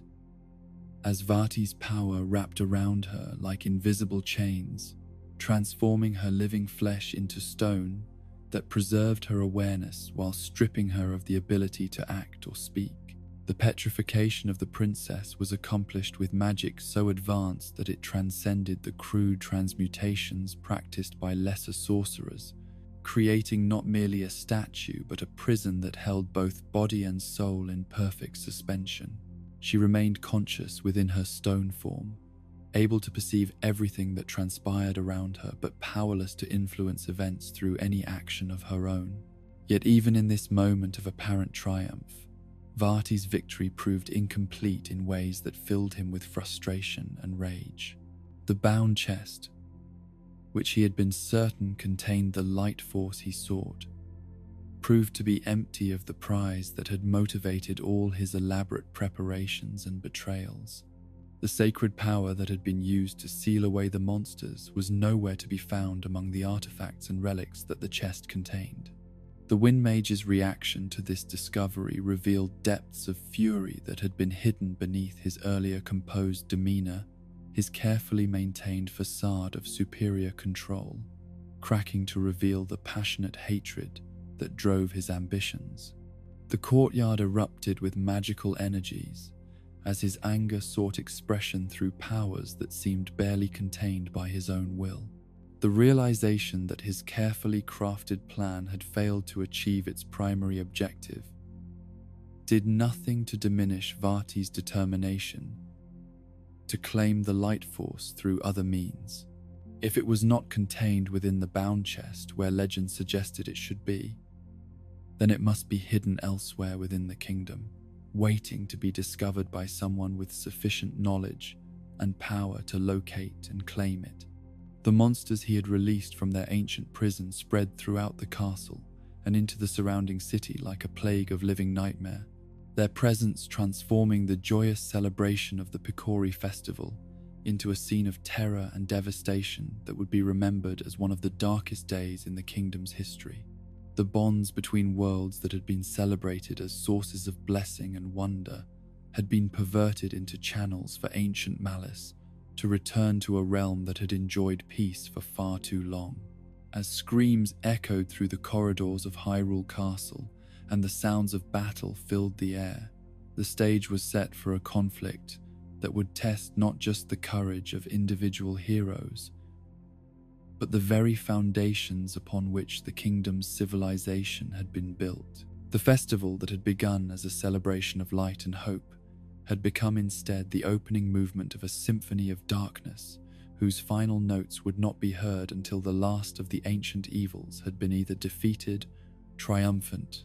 The discovery that the bound chest held no light force struck Vaati like a physical blow, his carefully constructed plans crumbling in the face of a reality that refused to conform to his expectations. The Wind Mage had been so certain that the sacred power would be contained within the ancient prison, had based his entire strategy upon assumptions that now proved to be catastrophically incorrect. Yet the frustration of this setback only strengthened his resolve to claim the prize that had motivated his betrayal of everything he had once held sacred. Standing amid the chaos he had unleashed upon Hyrule Castle, surrounded by the stone form of the petrified princess and the unconscious body of the hero who had tried to stop him, Vaati allowed his enhanced magical senses to expand outward through the kingdom like invisible tendrils seeking their quarry. The light force existed somewhere within the borders of this realm. Of that he remained absolutely certain, for the ancient texts were clear that it had never departed from the land it had helped to save. The sorcerer's understanding of magical theory, enhanced by his corruption of the mage's cap, and deepened by years of studying powers that conventional practitioners feared to explore, told him that sacred energy of such magnitude could not simply vanish without leaving traces that the properly trained could detect. Somewhere in Hyrule, the golden light that had once driven back the forces of darkness continued to exist, waiting for someone with sufficient knowledge and determination to locate and claim it. The realization that his initial assault had failed to achieve its primary objective did nothing to diminish Vaati's confidence in his ultimate success, for he possessed advantages that no previous seeker of the light force had enjoyed. The mage's cap granted him abilities that transcended the limitations that bound ordinary sorcerers, while his intimate knowledge of Minish magical traditions provided insights that could unlock secrets hidden from less informed investigators. As the monsters he had released continued their rampage through the castle and the surrounding city, spreading terror and destruction with the mindless efficiency that characterized their nature, Vaati began to formulate new strategies for accomplishing the goals that had driven him to this point of no return. If the light force was not contained within an ancient artifact as he had expected, then it must be hidden in some other form, perhaps integrated into the very foundations of the kingdom itself, or preserved through means that required different approaches to access. The sorcerer's first step was to establish himself in a position of authority that would allow him to command the resources necessary for a kingdom-wide search. The monarchy that had ruled Hyrule for generations represented the most logical source of such resources, but it would need to be brought under his control through methods that ensured complete compliance with his demands while maintaining the appearance of legitimate governance. Vaati's infiltration of Hyrule Castle was accomplished with magic so sophisticated that even the most alert guards remained unaware of his presence as he moved through corridors that should have been impregnable to unauthorized intruders. The mage's cap had granted him abilities that included not only the power to reshape physical reality, but also to manipulate perceptions and memories in ways that made him effectively invisible to those he chose to avoid. The throne room of Hyrule Castle, that sacred space where generations of monarchs had made the decisions that shaped the destiny of their people, became the stage for a deception so audacious that it seemed impossible even by the standards of magical manipulation that Vaati had already demonstrated. Using illusions of incredible sophistication combined with subtle alterations of the minds of those who served within the royal administration, the Wind Mage managed to assume the identity of the king himself. The transformation was not merely physical but psychological, involving the creation of false memories and altered perceptions that convinced everyone who encountered him that they were indeed dealing with their legitimate sovereign. Guards who had served the royal family for decades saw only their familiar monarch, while courtiers whose daily duties involved close interaction with the king detected nothing unusual in his appearance or manner. This deception required the constant application of magic so complex that maintaining it would have exhausted lesser practitioners within hours. But the power granted by the corrupted mage's cap seemed to make even the most demanding spells feel effortless. Vaati found himself able to sustain multiple layers of illusion simultaneously, while also directing the broader search for the light force that had become his consuming obsession. The orders that began flowing from the throne room carried the full authority of royal decree, commanding every institution within the kingdom to contribute to an urgent investigation that was presented as a matter of supreme national importance. Military commanders received instructions to deploy their forces in patterns that would allow them to search every corner of Hyrule for traces of ancient magical artifacts, while scholars and priests were directed to examine their records for any references to the location of sacred powers that might have been preserved since the time of the original monster invasion. The search that Vaati orchestrated through his impersonation of the king represented one of the most comprehensive investigations ever undertaken within the borders of any kingdom,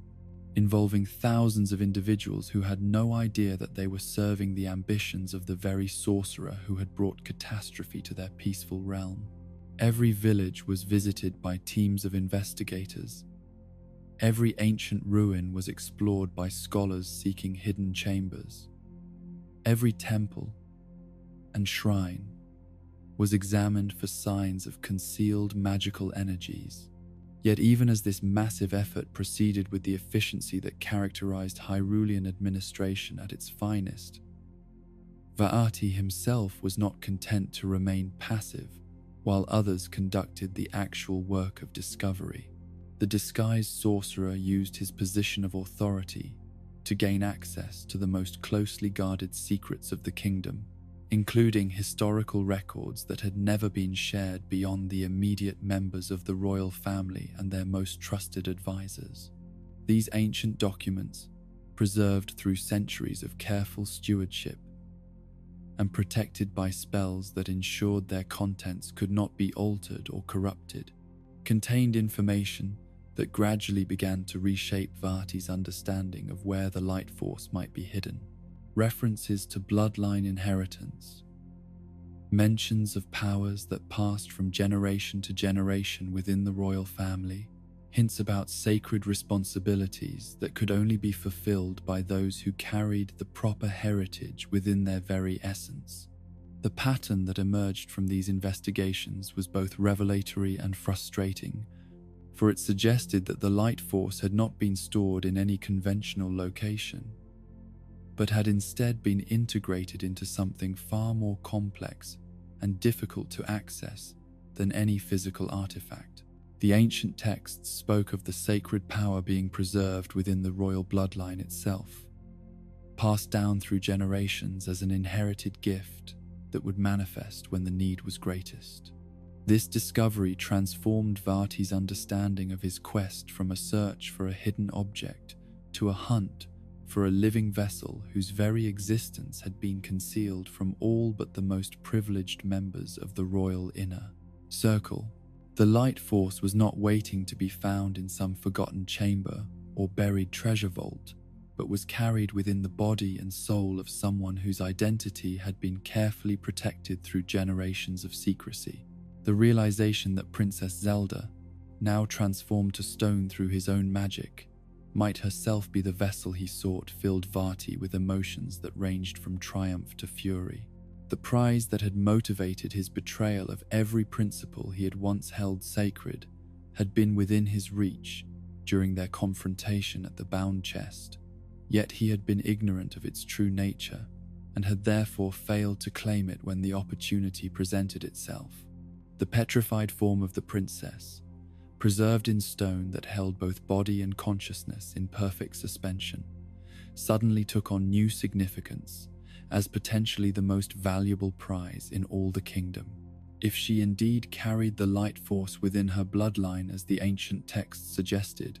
then his earlier spell had not merely eliminated a threat, but had actually secured the ultimate objective of his entire campaign of conquest and betrayal. Yet accessing the sacred power that might be contained within Zelda's petrified form would require techniques that went far beyond the relatively simple magic he had used to transform her into stone. The light force, according to the most detailed accounts Vaati could discover, was not merely carried by members of the royal bloodline, but was integrated into their very essence in ways that made extraction both extremely dangerous and incredibly complex. The process that would be required to separate the sacred power from its living vessel would demand not only magical abilities of the highest order, but also precise knowledge of techniques that had never been recorded in any text, accessible to conventional scholars. Such procedures existed at the very limits of what was possible, even for practitioners who had devoted their entire lives to pushing the boundaries of mystical knowledge. Vaati's research into these forbidden arts led him to sources of information that existed in the shadowy margins of even the most comprehensive magical traditions, techniques that had been deliberately excluded from mainstream scholarship because of their potential for causing harm that extended far beyond their immediate targets. The extraction of the light force would require him to delve into areas of magical practice that even his corrupted moral sensibilities recognized as profoundly dangerous. Yet the difficulty and danger of what he contemplated only strengthened his determination to succeed, for he understood that accomplishing such a feat would establish him as a sorcerer whose abilities transcended anything previously achieved in recorded history. The power that would be gained through successfully extracting and claiming the light force would make him quite literally godlike in his capabilities, able to reshape reality on a scale that would allow him to remake the entire world according to his vision. Meanwhile, far from the corrupted halls of Hyrule Castle, another drama was beginning to unfold that would eventually intersect with Vaati's schemes in ways that neither he nor anyone else could have predicted. In the aftermath of the chaos that had erupted during the Picori festival, King Doltus found himself facing a crisis that threatened not only his daughter, but the very foundations upon which his kingdom had been built. The disappearance of Princess Zelda, combined with the emergence of monsters that had not been seen in centuries, had thrown the normal functioning of government into complete disarray. Communications from the capital had become increasingly erratic, with orders and proclamations that seemed to contradict established policies and long-standing diplomatic agreements with neighboring realms and allied peoples. Most troubling of all were the reports from citizens throughout the kingdom who spoke of massive search operations being conducted by royal forces, investigations that seemed to focus on locations and artifacts that had never previously been considered matters of state security. The pattern of these activities suggested purposes that went far beyond any legitimate governmental function, raising questions about whether the instructions truly originated from proper royal authority. King Doltus, a ruler whose wisdom and dedication to his people had earned him respect throughout his realm and beyond, found himself forced to consider possibilities that challenged his understanding of everything he thought he knew about the current crisis. The reports he received from his most trusted agents suggested that something fundamentally wrong was occurring within the highest levels of Hyrule's government, though the precise nature of the problem remained frustratingly unclear. The decision to send Link on a desperate mission to repair the broken Picori blade represented both hope and desperation in equal measure, for the young hero was clearly not yet ready for the challenges that such a quest would inevitably present. Yet conventional military solutions had already proven inadequate against the magical forces that had been unleashed, leaving little choice but to pursue approaches that might have seemed impossible under normal circumstances. The Minish Woods, where Link would need to venture in search of the knowledge and materials necessary to restore the sacred sword, represented dangers that went far beyond the physical threats posed by monsters and hostile terrain. These ancient forests were places where the boundaries between worlds grew thin, where unwary travelers might find themselves lost in dimensions that operated according to rules very different from those that governed normal reality. It was in these mystical woodlands that Link encountered Eslo, though neither the young hero nor the cursed sage initially understood the full implications of their meeting, or the role that destiny had assigned to their partnership. The hat that spoke with a voice filled with bitterness and regret seemed like merely another strange element in a quest already filled with supernatural complications, rather than a key figure whose knowledge would prove essential to understanding the true nature of the threats they faced. Eslo's transformation from respected sage to enchanted hat had left him with abilities and perceptions that no longer operated according to normal physical limitations, allowing him to perceive magical phenomena that remained invisible to conventional observation. This enhanced sensitivity made him uniquely qualified to guide Link through the complex process of locating and gathering the 4 mystical elements that would be necessary to restore the Picori blade to its full power.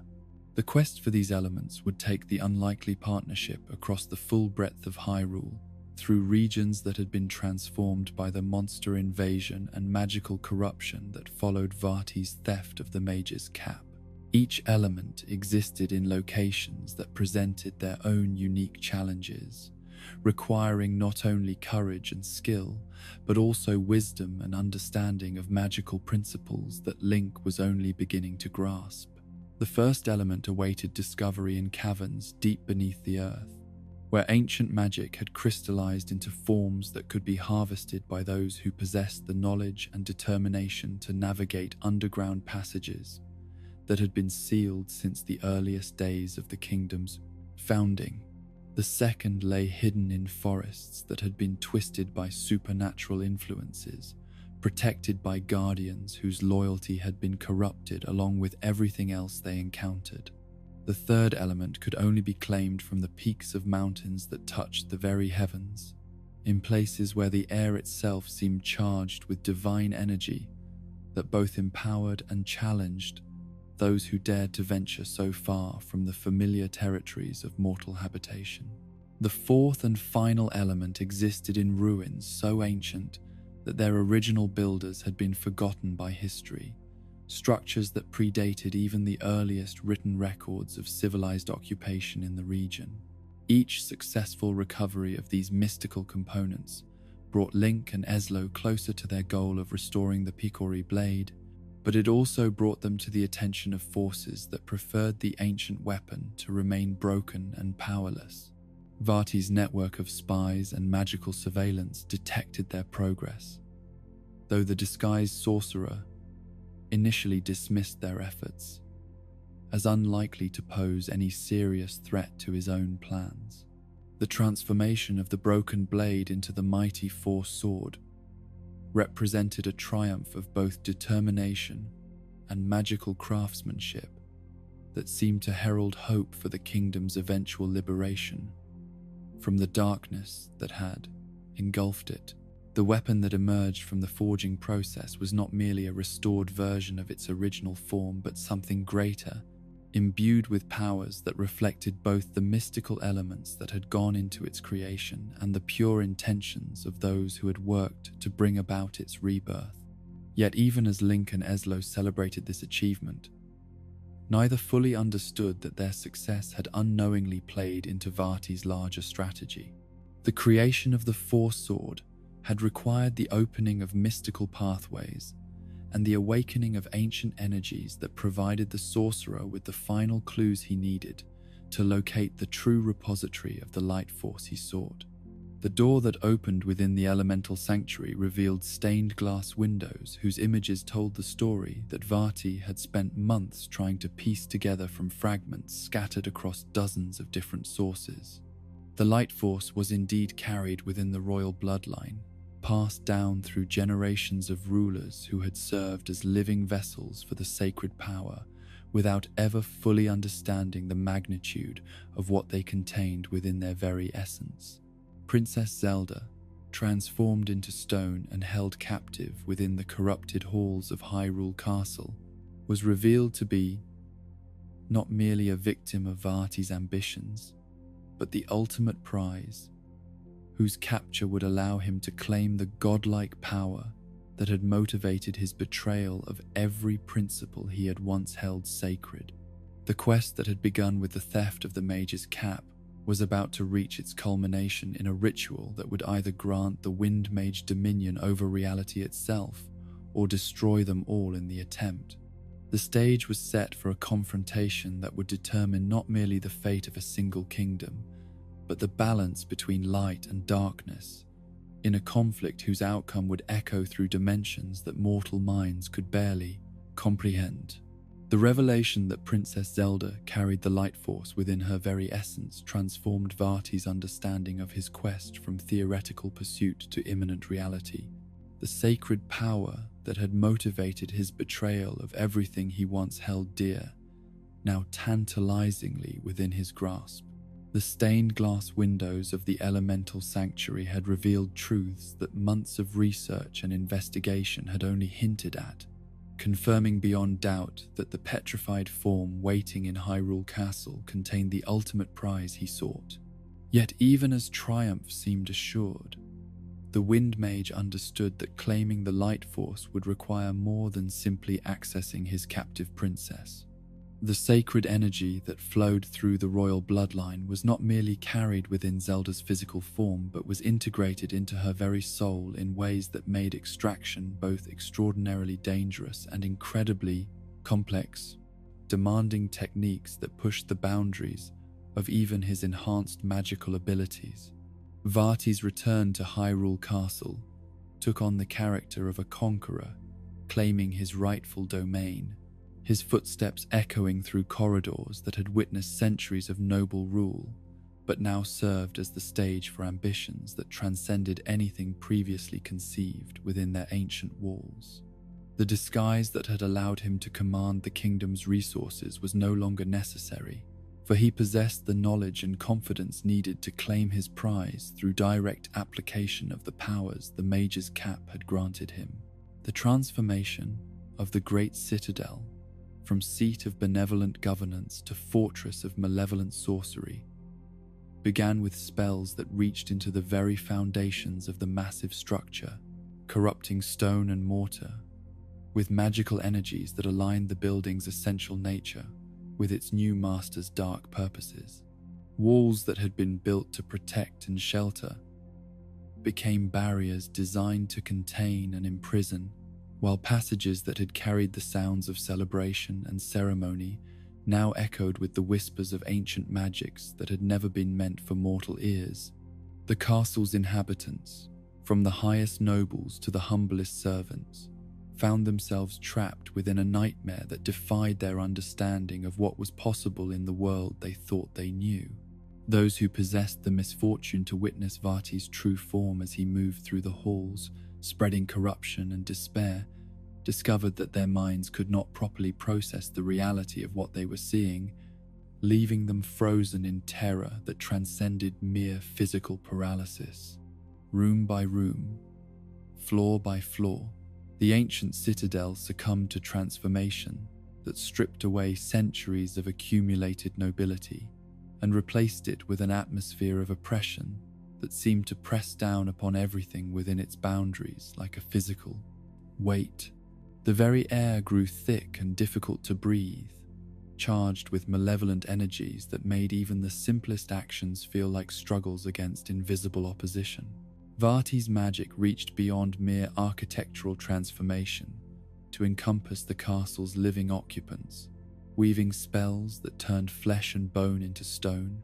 with the same casual ease that other sorcerers might use to light candles or move small objects. Guards who had devoted their lives to protecting the royal family found themselves transformed into statues that retained their awareness but stripped them of any ability to fulfill their sworn duties, condemned to watch helplessly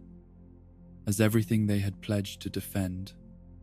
fell under the dominion of forces they could not comprehend. The great hall where Princess Zelda had been kept in her petrified state became the focal point for magical energies that seemed to warp the very fabric of reality around their point of convergence. Ancient tapestries depicting the noble history of the royal lineage began to writhe and twist as if alive, their woven figures transforming into representations of conquest and domination that reflected their new master's vision of how the world should be ordered. The princess herself, preserved in stone that held both body and consciousness in perfect suspension, became the centerpiece of a ritual chamber whose preparation required magical techniques that existed at the very limits of what was possible, even for practitioners who had spent lifetimes pushing the boundaries of mystical knowledge. Vaati surrounded her petrified form with circles of power whose complexity exceeded anything he had previously attempted. Symbols and patterns that drew their potency from sources that conventional scholars would have considered too dangerous to approach. The extraction of the light force from its living vessel would require not merely magical power, but precise understanding of techniques that had been deliberately excluded from mainstream magical tradition because of their potential for causing harm that extended far beyond their immediate targets. The sacred energy was not simply contained within Zelda's physical form, but was woven into the very essence of her being in ways that made separation extraordinarily perilous for both sorcerer and victim. Vaati's preparation for this ultimate ritual consumed days that seemed to stretch like months as he refined and perfected the spells that would be necessary to accomplish what no practitioner in recorded history had ever attempted. The mage's cap provided him with power sufficient to fuel such ambitious magic, but even its reality-altering abilities had limits that required careful consideration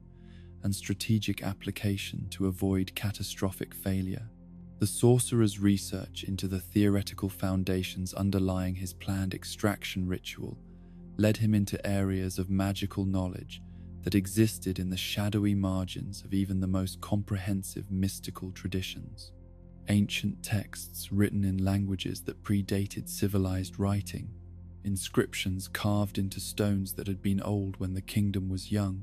fragments of wisdom preserved by methods that ensured they could only be accessed by those willing to pay prices that most would consider too steep for any conceivable reward.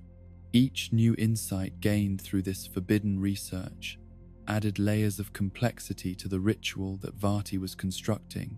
requiring adjustments and refinements that pushed his understanding of magical theory to unprecedented depths. The process that would separate the light force from its inherited vessel needed to account for metaphysical relationships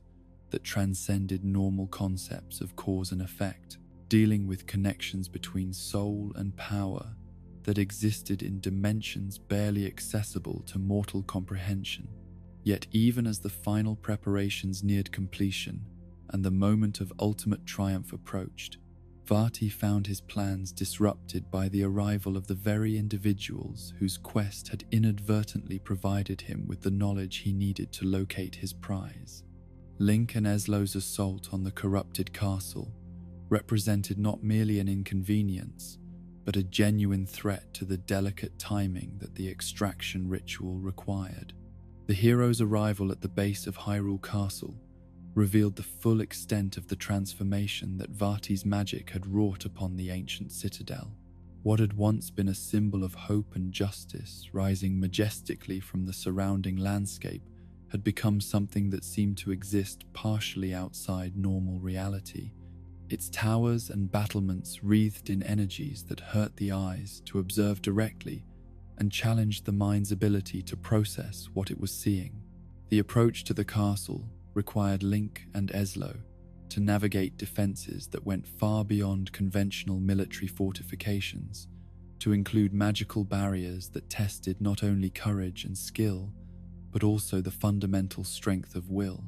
that allowed conscious beings to maintain their sanity when confronted with forces that violated their understanding of what was possible in the natural order.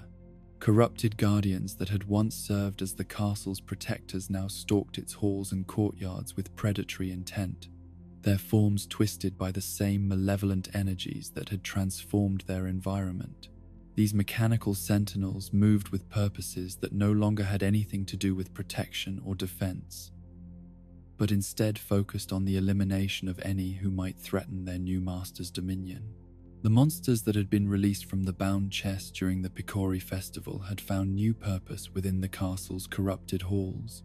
serving as both guards and instruments of terror that ensured no corner of the great citadel remained free from the atmosphere of oppression that characterized Vaati's rule. Their presence created an environment where every shadow might conceal claws and fangs, where every sound might herald the approach of creatures that belonged more to nightmare than to any natural order. Link's progress through this transformed fortress required him to call upon every skill he had learned during his quest to restore the Picori blade, using not only the martial prowess that had made him legendary among Hyrule's heroes, but also the wisdom and magical understanding that his partnership with Eslo had helped him develop. The sword that he carried resonated with energies that seemed specifically designed to counter the corruption that had claimed the castle, its blade singing with harmonics that cut through magical darkness as effectively as they parted physical obstacles. Each chamber and corridor that the hero conquered represented a small victory against forces that sought not merely to destroy him, but to corrupt his essential nature in ways that would transform him from champion of light into servant of Pound, the very darkness he had come to oppose. The magical atmosphere that permeated the castle carried within it influences that tested the strength of his moral convictions, as surely as physical traps and monster attacks challenged his combat abilities. Eslo's presence provided not only guidance through the maze of magical hazards that filled the corrupted citadel, but also constant reminders of what was at stake in their struggle against the forces that had claimed his former apprentice. The cursed sage's intimate knowledge of Vaati's capabilities and methods proved invaluable for anticipating the specific types of dangers they would encounter, while his personal investment in stopping the corruption of his greatest creation added emotional urgency to their mission. The ascent through the castle's many levels became a journey through increasingly concentrated manifestations of the Wind Mage's power and malevolence, each floor presenting challenges that built upon those that had come before, while introducing new elements that tested different aspects of the hero's preparation and determination. The very architecture seemed to shift and change in response to their progress, as if the building itself had become a living extension of its master's will. Near the castle's highest reaches, where the extraction ritual was approaching its climactic phase, the concentration of magical energies became so intense that reality itself seemed unstable, with walls and floors that flickered between different states of existence and passages that led to destinations that defied geometric logic. The normal rules that governed physical space and temporal progression began to break down under the pressure of forces that operated according to principles that transcended mortal understanding. It was in this environment of barely controlled chaos that Link finally confronted the transformed sorcerer, who had once been a simple Minish apprentice, motivated by nothing more than curiosity about the mystical arts. The creature that awaited him in the ritual chamber bore little resemblance to the young student whose innocent questions had once filled Eslow's workshop with the sounds of eager learning. Vaati's extraction of the light force from Princess Zelda's petrified form had proceeded far enough to grant him access to power that dwarfed anything he had previously wielded, transforming him into something that existed at the intersection of mortal ambition and divine energy. The partial absorption of sacred force had begun reshaping both his physical form and his essential nature, creating a being whose very presence seemed to distort the fabric of reality around him. The confrontation that followed tested not only Link's skill with the Force Sword, but also his ability to maintain hope and determination in the face of evil that had transcended normal categories of threat and opposition. Vaati Reborn represented power that could reshape fundamental aspects of existence according to its wielder's will. Magic that operated on scales that made conventional combat seem almost irrelevant by comparison. Yet the hero's victory in this first phase of their battle only served to reveal that the Wind Mage's transformation was far from complete. The defeat of his reborn form triggered a second metamorphosis that carried him even further from his original nature, creating Vaati, transfigured, a being of such alien aspect that looking upon it directly challenged the observer's ability to maintain rational thought. This monstrous incarnation wielded not merely magical power, but influence over the very concepts that defined reality, abilities that could alter the fundamental nature of space and time, in ways that made normal tactical thinking completely inadequate. The battle that followed required Link to transcend his own limitations, drawing upon reserves of courage and determination that he had never known he possessed. The final transformation that followed Vaati Transfigured's defeat revealed the ultimate destination of the path that had begun with a simple apprentice's curiosity about human weakness. Vaati's wrath was no longer recognizably connected to any mortal origin, having become a manifestation of pure, malevolent will that existed primarily to oppose everything that represented order, hope, and the possibility of genuine happiness. The cosmic scope of this final confrontation played out against a backdrop of stars and void that suggested the battle's outcome would determine the fate of far more than a single kingdom, represented the ultimate test of whether light could truly triumph over darkness when that darkness had access to power that approached the divine in its magnitude and scope. Yet even in the face of such overwhelming opposition, the combination of Link's heroic determination and the Four Swords' sacred power proved sufficient to achieve victory that seemed impossible when measured against the forces arrayed against them. The defeat of Vaati's final form marked not merely the end of a battle, but the collapse of ambitions that had threatened to remake the fundamental order of existence itself, according to the twisted vision of a single corrupted soul. The destruction of Vaati's wrath marked not an ending, but a transformation, as the cosmic battlefield where stars had witnessed the clash between corrupted ambition and heroic determination began to dissolve like morning mist before the rising Sunday. The Wind Mage's final form, that terrible manifestation of pure malevolent will, collapsed in upon itself with forces that seemed to tear holes in the very fabric of reality, leaving behind only echoes of power that would take eons to fully dissipate into the void from which they had been drawn. Yet even as victory appeared complete, and the immediate threat to existence itself had been vanquished, the Mage's cap that had made Vaati's transformation possible fell to the cosmic platform where the battle had reached its conclusion. The artifact that Eslo had crafted with such noble intentions, corrupted though it had become through its use by a heart consumed with darkness, retained within its mystical fabric the power to grant wishes to any who possessed the will to claim it. Eslo himself, freed at last from the curse that had bound him in hat form throughout the long ordeal that had begun with his apprentice's betrayal, stood revealed in his true shape as the wise sage whose only crime had been trusting too deeply in the essential goodness of one he had sought to guide and nurture. The transformation back to his original form came with mixed emotions that reflected both joy at his liberation and profound sorrow for the terrible consequences that his greatest creation had brought upon the world. The reunion between master and apprentice in the aftermath of ultimate defeat carried within it all the tragedy of roads taken and opportunities lost,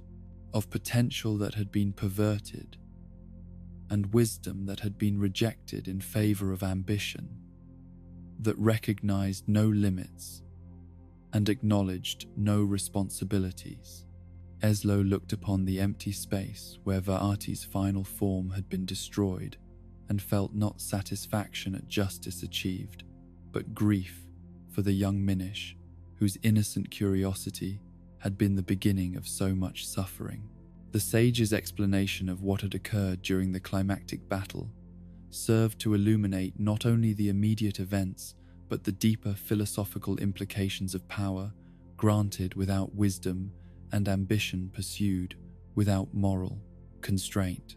The Mage's cap had indeed functioned exactly as designed, serving as a perfect mirror of its wearer's heart and amplifying the essential nature of whoever claimed its reality-altering abilities. Vaati's heart, consumed as it had become with darkness and contempt for the limitations that bound other beings, had been reflected and magnified by the hat's magic until it transformed him into something that embodied pure malevolence. Each wish he had made, each use of the artifact's power, had drawn him further from his original nature, until nothing remained of the curious apprentice who had once asked innocent questions about the proper use of magical knowledge. The cap itself had not been evil, Eslo explained to Princess Zelda, as she stood restored to her living form through the destruction of the forces that had held her in stone, but had instead been corrupted by the darkness it found within its wielder's soul. In the hands of someone whose heart was pure, whose intentions were guided by love and compassion rather than by hatred and ambition, the same artifact could become an instrument of healing and restoration that would benefit countless innocent lives. Princess Zelda's approach to the fallen mage's cap represented not conquest or claim of power, but an act of redemption that would restore the artifact to its intended purpose.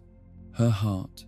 uncorrupted by the trials she had endured and strengthened, rather than embittered by her experiences of helplessness and fear, provided the perfect vessel for magic that could transform wishes into reality according to the highest rather than the lowest impulses of conscious will. The transformation that followed as the pure-hearted princess donned the mage's cap was everything that Vaati's corruption had not been, a flowering of benevolent power that began immediately to undo the damage that had been wrought by months of malevolent sorcery. The light force that flowed within Zelda's royal bloodline resonated with the hat's wish-granting abilities, creating harmonies of magical energy that seemed to sing with joy at finally being used for the purposes that had originally motivated their creation. The restoration of Hyrule began with the simplest and most personal of wishes, as Princess Zelda's pure intentions reached out through the cap's power to touch every life that had been damaged by the Wind Mage's campaign of conquest and corruption.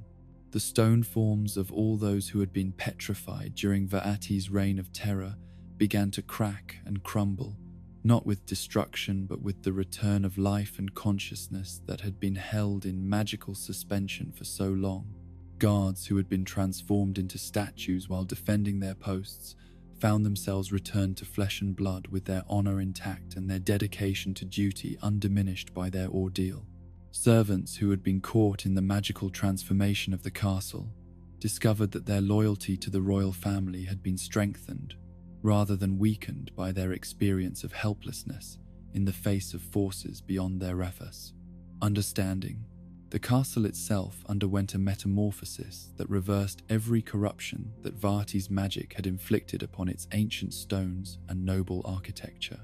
Walls that had been twisted into shapes that hurt the mind to contemplate resumed their original forms, while passages that had led to destinations defying logical geography once again followed paths that could be navigated by beings who lived according to the normal rules of physical existence. The atmosphere of oppression and fear that had characterized the citadel during its time as the Wind Mage's fortress dissolved like fog before sunlight, replaced by the sense of peace and sanctuary that had marked it as a symbol of benevolent governance for centuries. The very air became easier to breathe as malevolent energies were cleansed and replaced by influences that encouraged hope rather than despair. Yet Princess Zelda's use of the Mage's Cap extended far beyond the immediate restoration of those who had suffered direct harm from Vaati's magic. Her wishes reached out across the entire kingdom, touching every corner of Hyrule, where the consequences of the Wind Mage's actions had created suffering or disruption of the natural order that should have prevailed in a realm blessed by divine favor. The monsters that had been released from the bound chest during the corrupted Picori festival found themselves drawn back into containment, not through force or violence, but through magic that addressed the fundamental imbalance their presence had created in the world.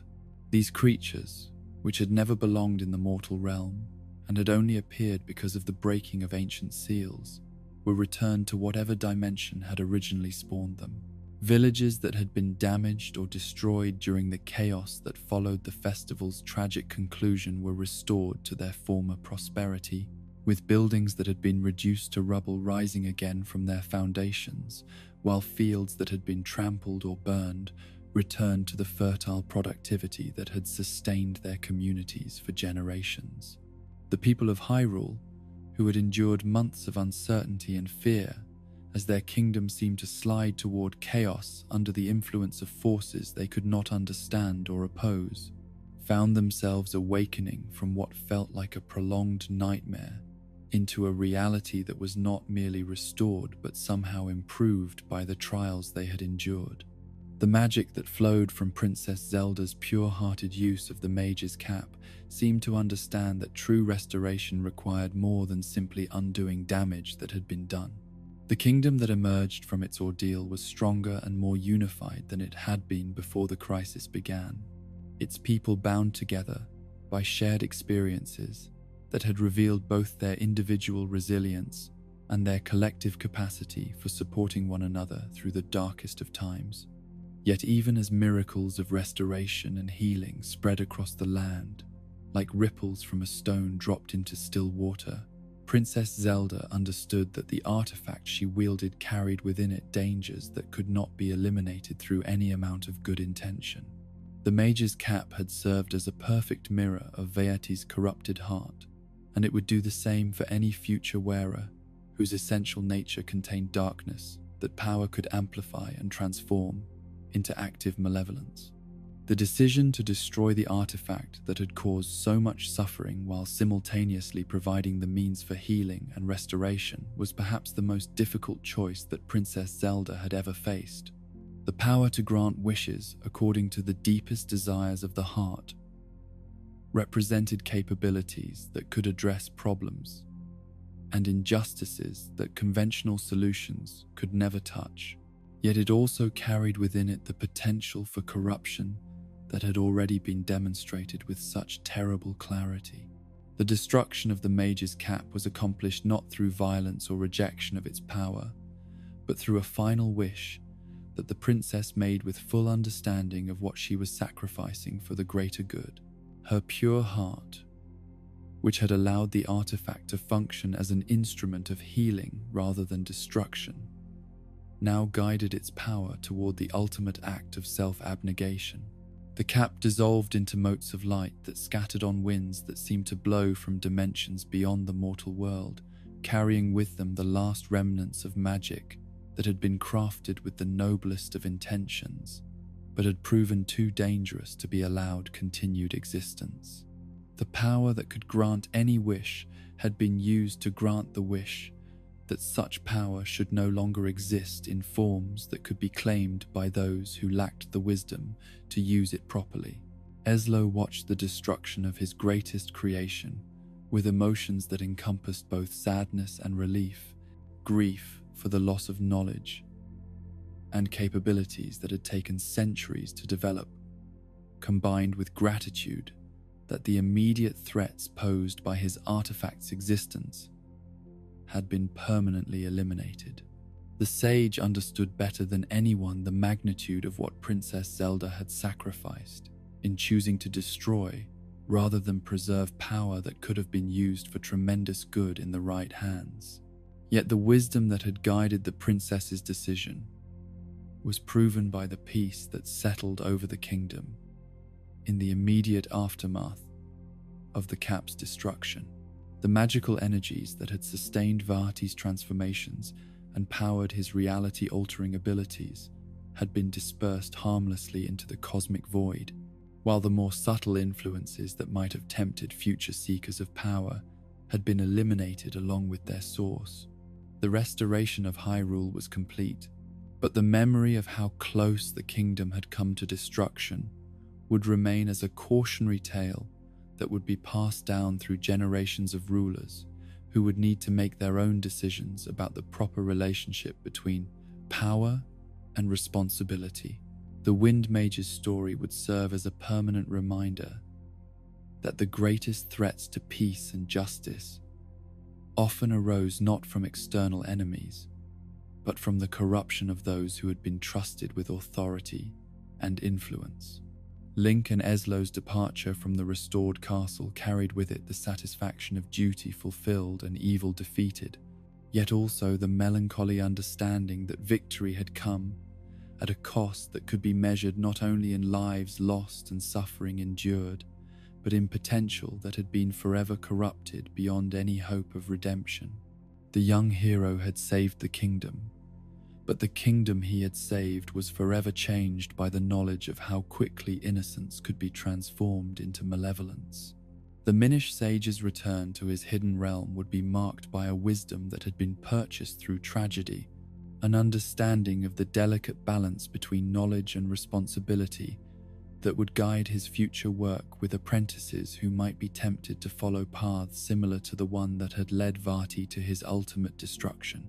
Yet even as the immediate crisis passed and normal life began to resume throughout the kingdom, those who possessed the wisdom to perceive the deeper currents of magical energy that flowed through the world understood that Vaati's story might not have reached its final conclusion with the destruction of his ultimate form. The Wind Mage had touched forces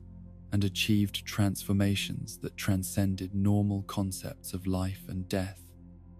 creating possibilities for return that could not be entirely eliminated through conventional means. The mystery of what had become of Vaati's essential being after the collapse of his final transformation would remain a source of concern for those who understood that magical practitioners of his caliber did not always accept the finality of apparent death, whether through resurrection, reincarnation, or some other form of return that defied normal understanding. The possibility remained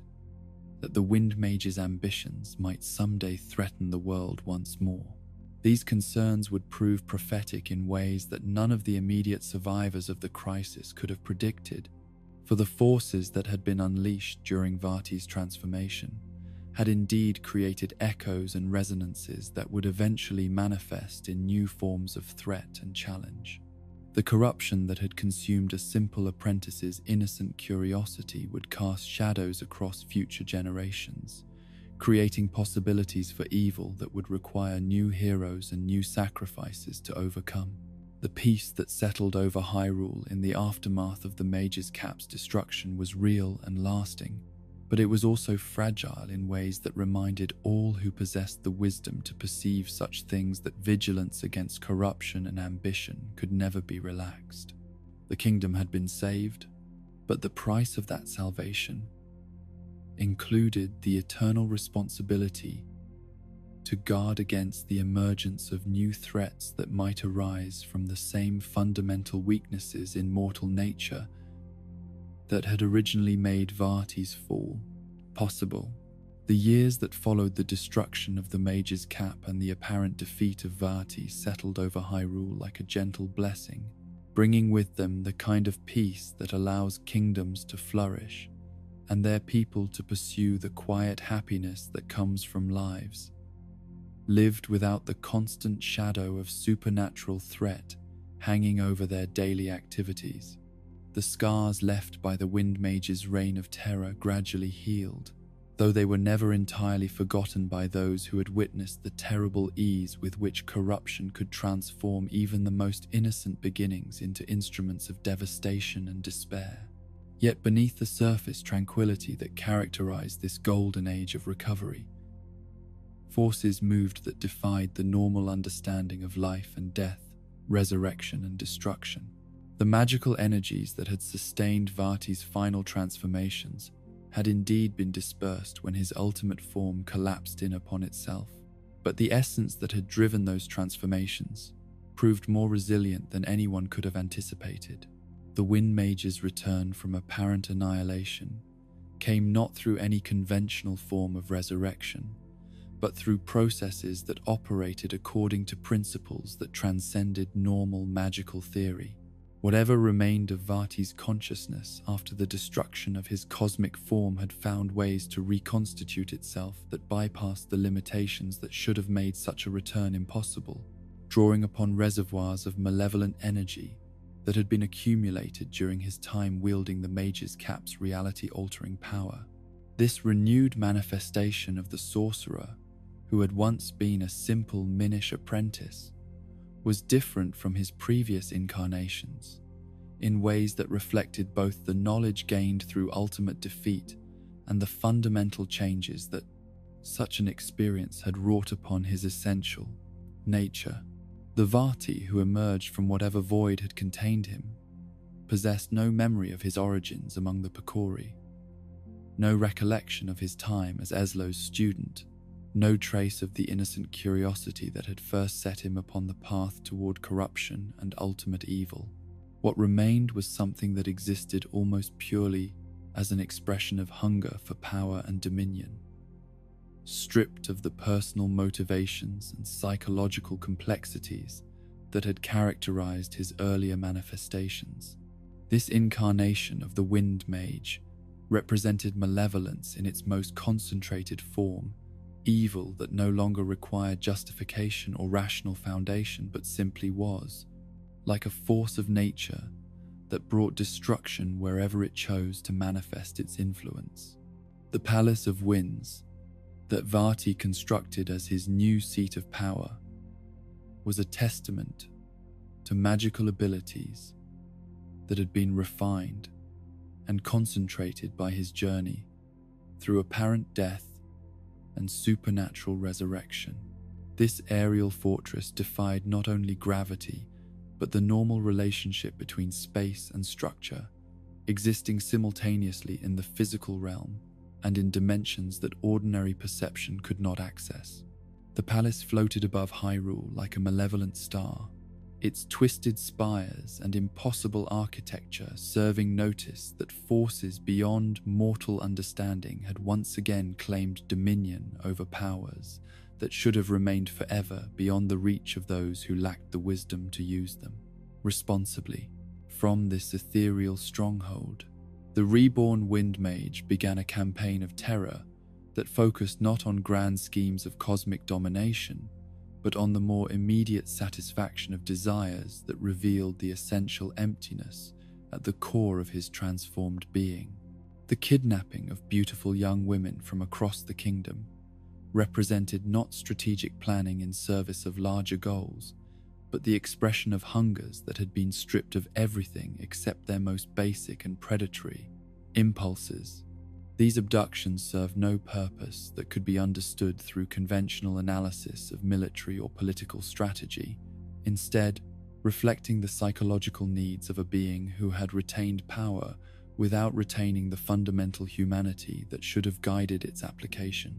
The victims, who found themselves prisoners within the Palace of Winds, discovered that their captor bore little resemblance to the calculating sorcerer whose carefully planned schemes had nearly brought about the subjugation of the entire kingdom.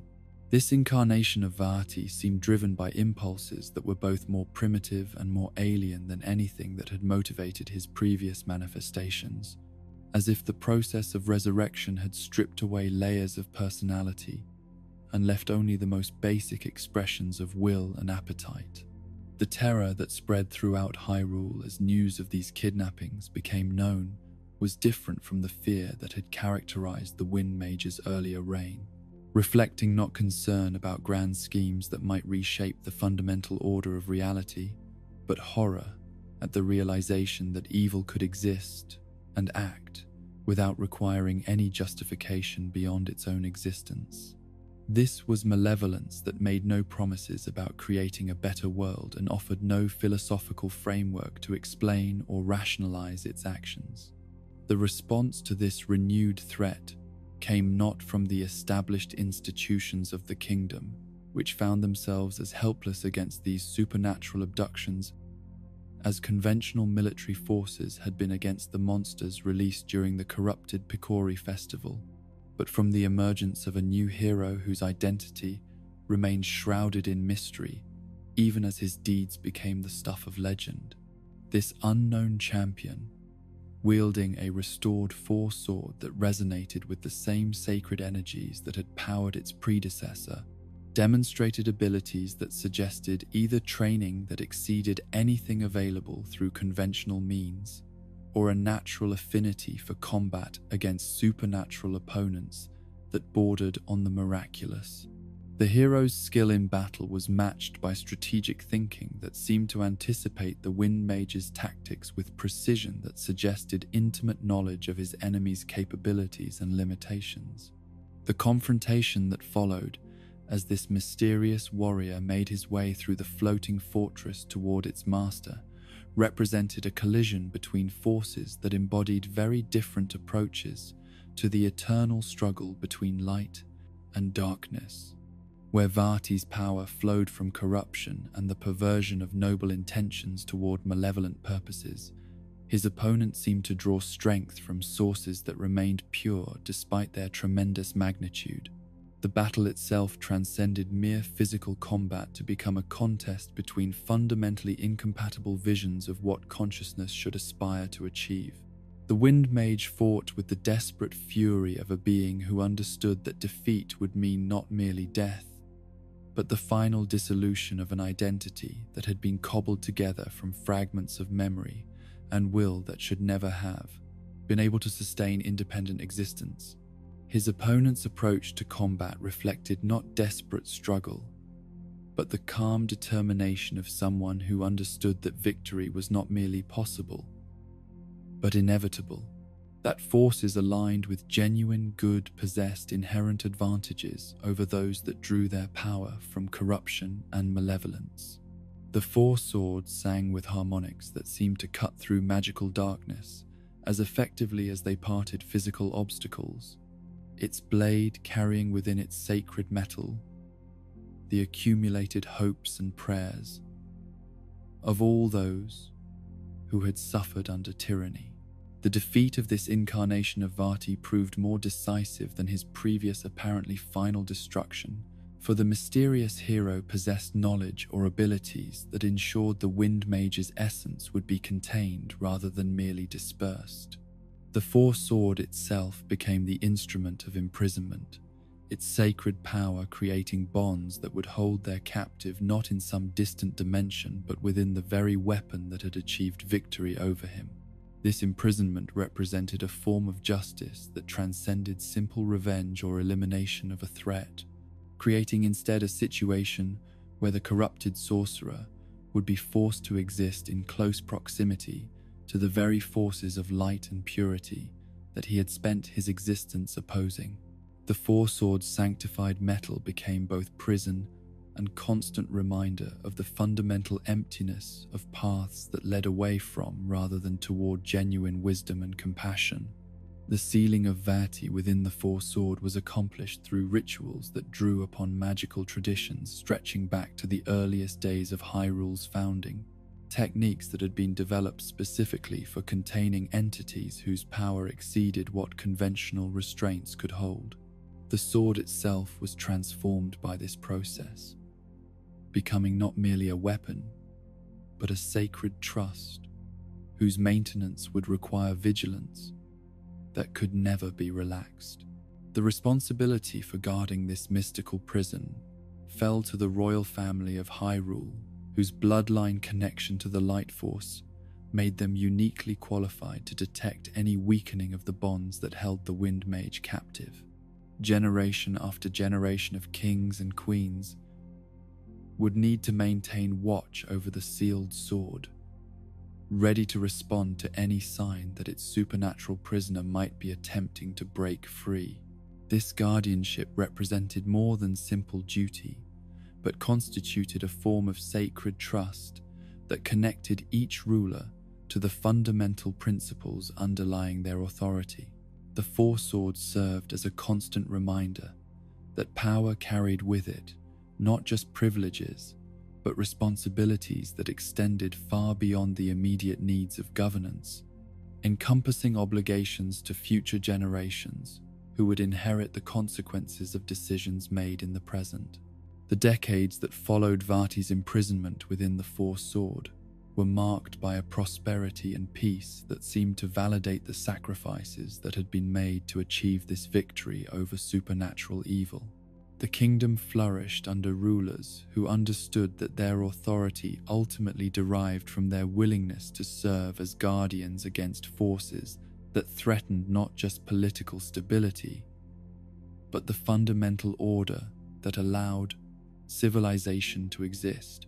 Yet those who possessed the wisdom to perceive deeper currents of magical energy that flowed through the world understood that the imprisonment of such a powerful entity was not a permanent solution, but rather a temporary measure that would eventually require renewal or replacement.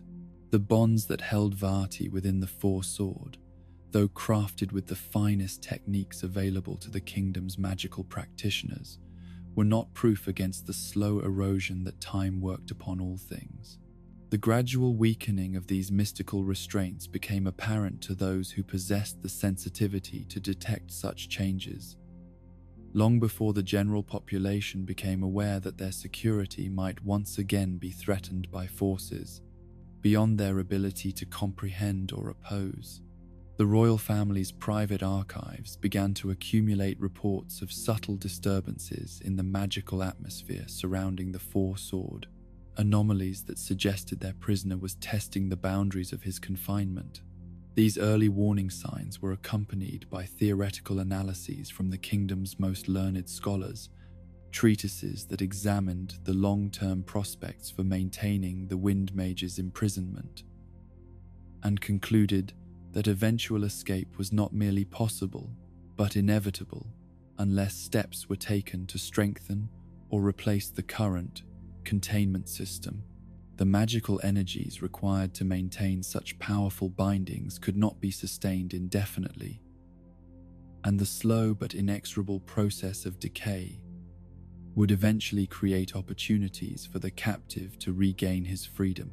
The knowledge that Vaati's imprisonment was temporary rather than permanent cast a shadow over the kingdom's continued prosperity, creating an undercurrent of concern among those who understood the implications of what would happen should the Wind Mage succeed in breaking free from his mystical bonds. The generations that had grown up during the period of his captivity knew of his existence primarily through historical accounts that could not adequately convey the reality of confronting evil that operated on supernatural scales. It was during this period of growing concern about the stability of Vaati's prison that fate chose to test the kingdom's preparedness for renewed supernatural threat through the emergence of circumstances that none of the most careful planners had anticipated. A new incarnation of the eternal hero Link appeared,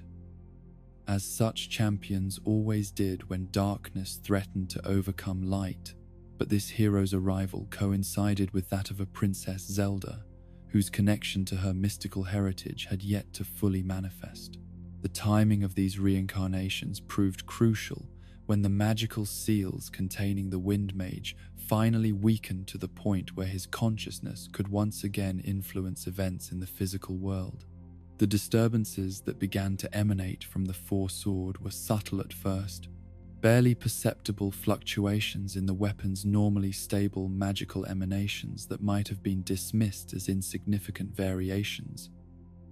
if not for the vigilance of those charged with monitoring such things. Yet these minor anomalies gradually escalated into phenomena that could not be ignored or explained through conventional understanding of how magical artifacts should behave. The Four-Sword began to emit sounds that resembled distant voices calling for freedom, while its blade occasionally flickered with energies that seemed to strain against some internal restraint that was slowly but steadily losing effectiveness.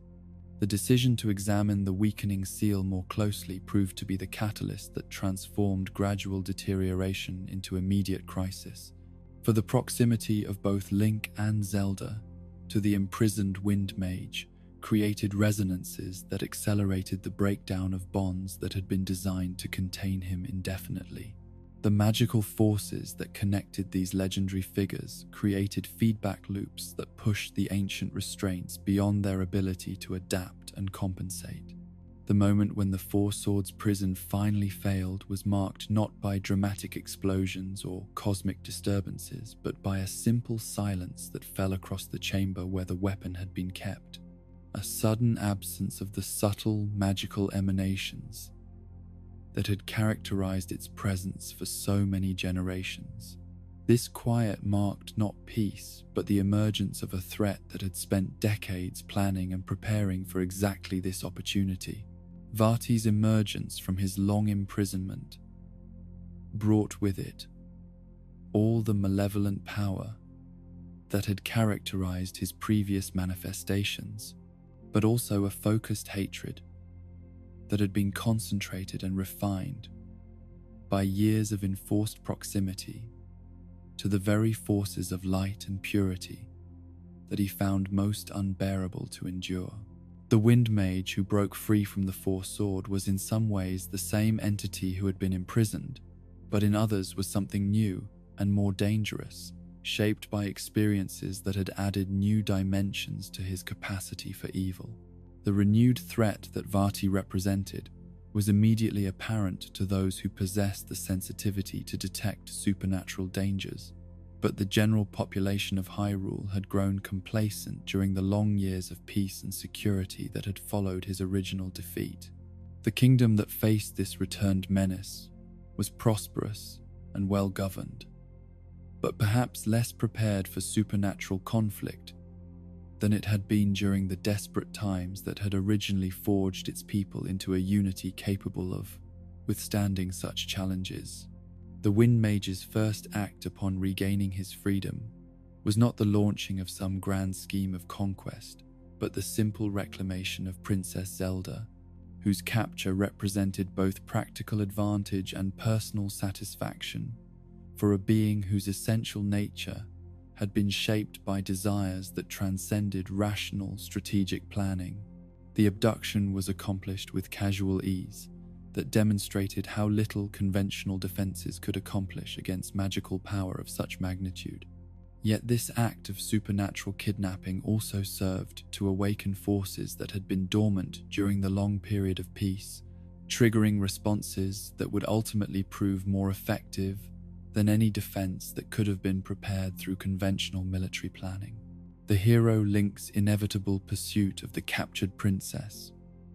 represented not just the fulfillment of personal duty,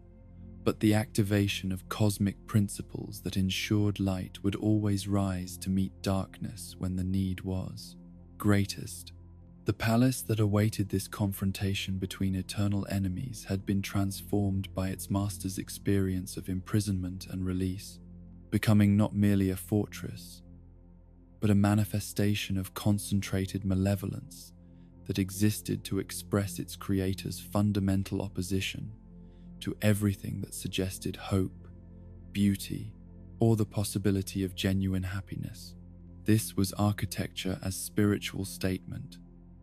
structure that embodied the essential emptiness at the core of paths that led away from rather than toward wisdom and compassion.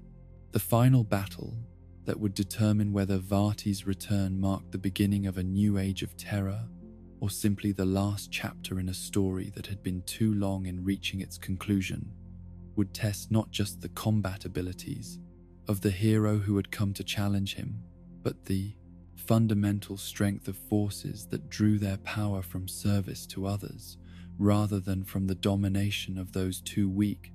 to resist such predation. The final confrontation between Link and the reborn Wind Mage unfolded within the ethereal chambers of the Palace of Winds, with an intensity that seemed to compress the weight of centuries into moments that stretched like hours, each clash of blade against sorcery resonating through dimensions that mortal minds were never meant to perceive. The hero's victory, when it came at last, carried with it a finality that transcended mere physical defeat, representing the ultimate triumph of principles that drew their strength from service and sacrifice over those that sought power through domination and corruption. Yet the destruction of Vaati's physical form in this final battle proved to be something more absolute than his previous apparent deaths, as if the accumulated weight of his defeats across multiple incarnations had finally exhausted whatever cosmic forces had repeatedly allowed his return from annihilation. The Wind Mage's essence, stripped of the magical energies that had sustained his various resurrections, seemed to dissolve into the void between worlds, without leaving behind the echoes and resonances that had previously made his renewed manifestation possible. This ultimate defeat marked not merely the end of an individual threat, but the conclusion of a chapter in Hyrule's history that had stretched across generations and tested the kingdom's fundamental resilience in ways that conventional conflicts could never have achieved. The Wind Mage had represented something more dangerous than any external enemy or natural disaster, embodying the eternal possibility that corruption could emerge from within the very institutions and individuals that others trusted to serve as guardians against darkness. The legacy that Vaati left behind in the wake of his final destruction was complex and multi-layered, encompassing both the immediate practical consequences of his actions and the deeper philosophical questions that his existence had raised about the nature of power, responsibility, and the delicate balance between knowledge and wisdom. His story served as a cautionary tale that would be studied and remembered long after the specific details of his campaigns of terror had faded from living memory into historical legend. The parallels between Vaati's fall and the corruption that had claimed Ganondorf in other timelines and realities were too obvious to ignore. Yet, the differences between these two dark sorcerers revealed important truths about the various paths that could lead from innocence to ultimate evil. Where Ganondorf's transformation had been driven by the ancient curse of Demise and fueled by ambitions that at least initially had some connection to the welfare of his people, Vaati's corruption had emerged from more personal and arguably more universal sources. The Wind Mage's fascination with human weakness and his growing contempt for the limitations that defined mortal existence represented temptations that could potentially arise in any individual who possessed exceptional abilities, combined with insufficient wisdom to understand the proper use of such gifts. His story served as a reminder that the greatest dangers to civilization often came not from external threats that could be identified and opposed through conventional means, but from the corruption of those who had been trusted with authority and influence. The question of whether Vaati's descent into evil had been influenced by Demise's curse, that ancient malevolence that had guaranteed eternal conflict between forces of light and darkness, remained a subject of scholarly debate that could never be definitively resolved. Some argued that the depth and persistence of the Wind Mage's malice suggested supernatural influence that transcended normal psychological processes, while others maintained that his corruption could be entirely explained through the natural human tendency towards self-justification and the gradual erosion of moral constraints that often accompanied the accumulation of power. This uncertainty about the ultimate source of Vaati's evil was perhaps more unsettling than any definitive answer could have been, for it suggested that the capacity for such corruption might exist within any individual who possessed the combination of ability, opportunity, and insufficient moral foundation to resist the seductive whispers of unchecked ambition. If the Wind Mage's fall could be attributed entirely to Demise's curse, then it represented a tragedy that was ultimately external to normal moral experience. But if it had emerged from more mundane sources, then it served as a warning about possibilities that could potentially manifest anywhere. The artifacts that had played central roles in Vaati's story carried their own complex legacies that would continue to influence events long after their creator and corrupter had passed from the world. The Mage's cap, destroyed through Princess Zelda's selfless wish, had demonstrated both the incredible potential for good that could be achieved through wish-granting magic, and the terrible dangers inherent in power that responded to the deepest desires of its wielder's heart, without regard for the broader consequences of fulfilling such wishes. The Four-Sword, which had served first as the instrument of Vaati's defeat and then as his prison before ultimately becoming the weapon that achieved his final destruction,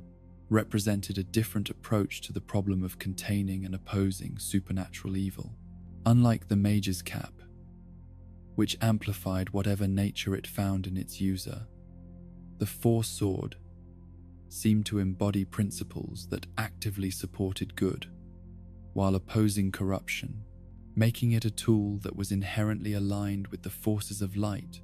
rather than neutral toward the moral character of whoever wielded it.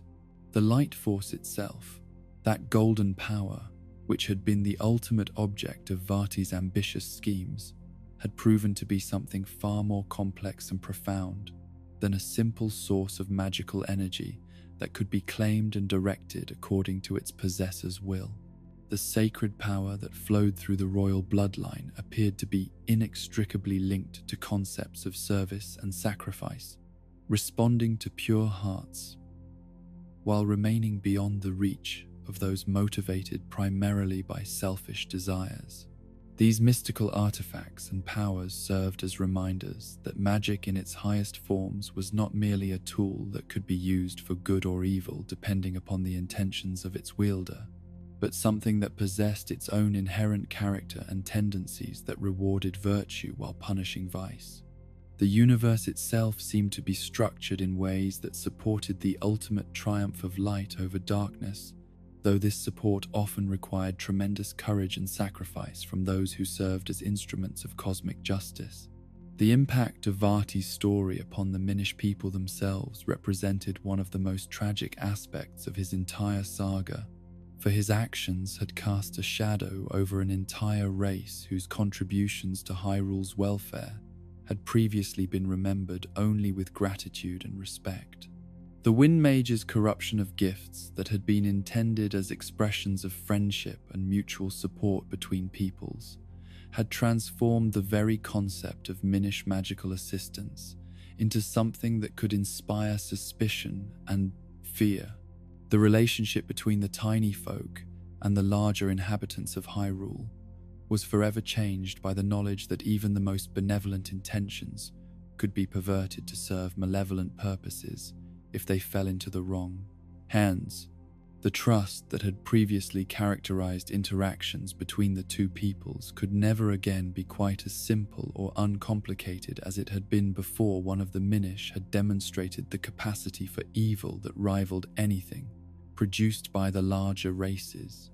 Yet this tragedy also served to deepen the appreciation that thoughtful individuals felt for the Minish who had remained true to their noble traditions despite the shame that Vaati's actions had brought upon their people. The courage required to continue offering assistance to others in the face of suspicion and potential rejection was perhaps even greater than the bravery that had originally motivated their ancestors to intervene in Hyrule's darkest hour so many centuries earlier. The scholarly community that studied magical theory and its practical applications found in Vaati's story a wealth of lessons about the dangers inherent in pursuing knowledge, without simultaneously developing the wisdom necessary to guide its proper application. The Wind Mage had possessed exceptional intelligence and remarkable aptitude for understanding complex mystical principles, yet these gifts had ultimately served to make his corruption more dangerous rather than less likely. This cautionary example influenced magical education throughout Hyrule and beyond for generations to come, leading to greater emphasis on ethical instruction alongside technical training and the development of safeguards designed to identify and address moral failures before they could progress to the point where intervention became impossible. The idea that knowledge and power should be distributed gradually as students demonstrated not only competence but also character became fundamental to how mystical arts were taught to successive generations of practitioners. The artifacts that Vaati had left behind in various locations throughout Hyrule served as both treasures and reminders, items of considerable power that could benefit those wise enough to use them properly, while also serving as monuments to the dangers of unchecked ambition. These remnants of the Wind Mage's activities were carefully catalogued and monitored by scholars and mystics who understood that even beneficial magic could become dangerous if its origins and limitations were not properly understood. Some of these artifacts were beneficial in nature, representing experiments or creations from Vaati's early period as Eslow's apprentice, when his intentions had still been fundamentally benevolent. Others carried within them traces of the corruption that had eventually consumed their creator, making them useful for study and understanding, but too dangerous for practical application by any save the most experienced and morally grounded practitioners. The question of whether Vaati might somehow return from his final destruction continued to trouble those who understood that magical practitioners of his caliber sometimes found ways to cheat death that defied conventional understanding of what was possible. The thoroughness of his ultimate defeat suggested that such a return was unlikely, yet the Wind Mage had already demonstrated remarkable resilience in recovering from what had appeared to be permanent destruction on multiple previous occasions. This uncertainty led to the establishment of monitoring systems designed to detect any signs that the Wind Mage's influence might once again be stirring in the world. Networks of scholars and mystics who remained alert for phenomena that might indicate supernatural threats were beginning to manifest. These precautions represented practical wisdom born from experience with an enemy who had proven capable of returning from apparent annihilation through means that had never been fully understood. The possibility that other individuals might follow paths similar to the one that had led Vaati from innocent apprentice to corrupted sorcerer was perhaps the most unsettling aspect of his entire legacy. If his fall had been the result of circumstances and choices that could potentially be replicated by others, then his story served not merely as historical record, but as ongoing warning about dangers that remained present in the world. This concern led to increased attention to the moral education of those who showed exceptional aptitude for magical studies, along with the development of more sophisticated methods for identifying and addressing the kind of gradual character erosion that had ultimately consumed Eslow's most promising student. The idea that corruption was not a sudden transformation but a gradual process that could be detected and potentially reversed became central to how communities approached the challenge of nurturing gifted individuals without allowing their abilities to become sources of pride and eventual downfall.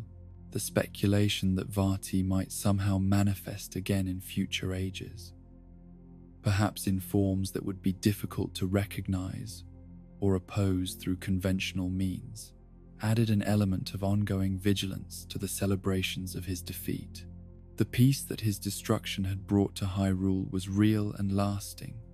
yet it was also conditional upon continued attention to the kinds of moral and spiritual dangers that his existence had revealed. Future generations would inherit not only the benefits of his defeat, but also the responsibility to guard against the emergence of similar threats, whether they took the form of corrupted individuals seeking personal power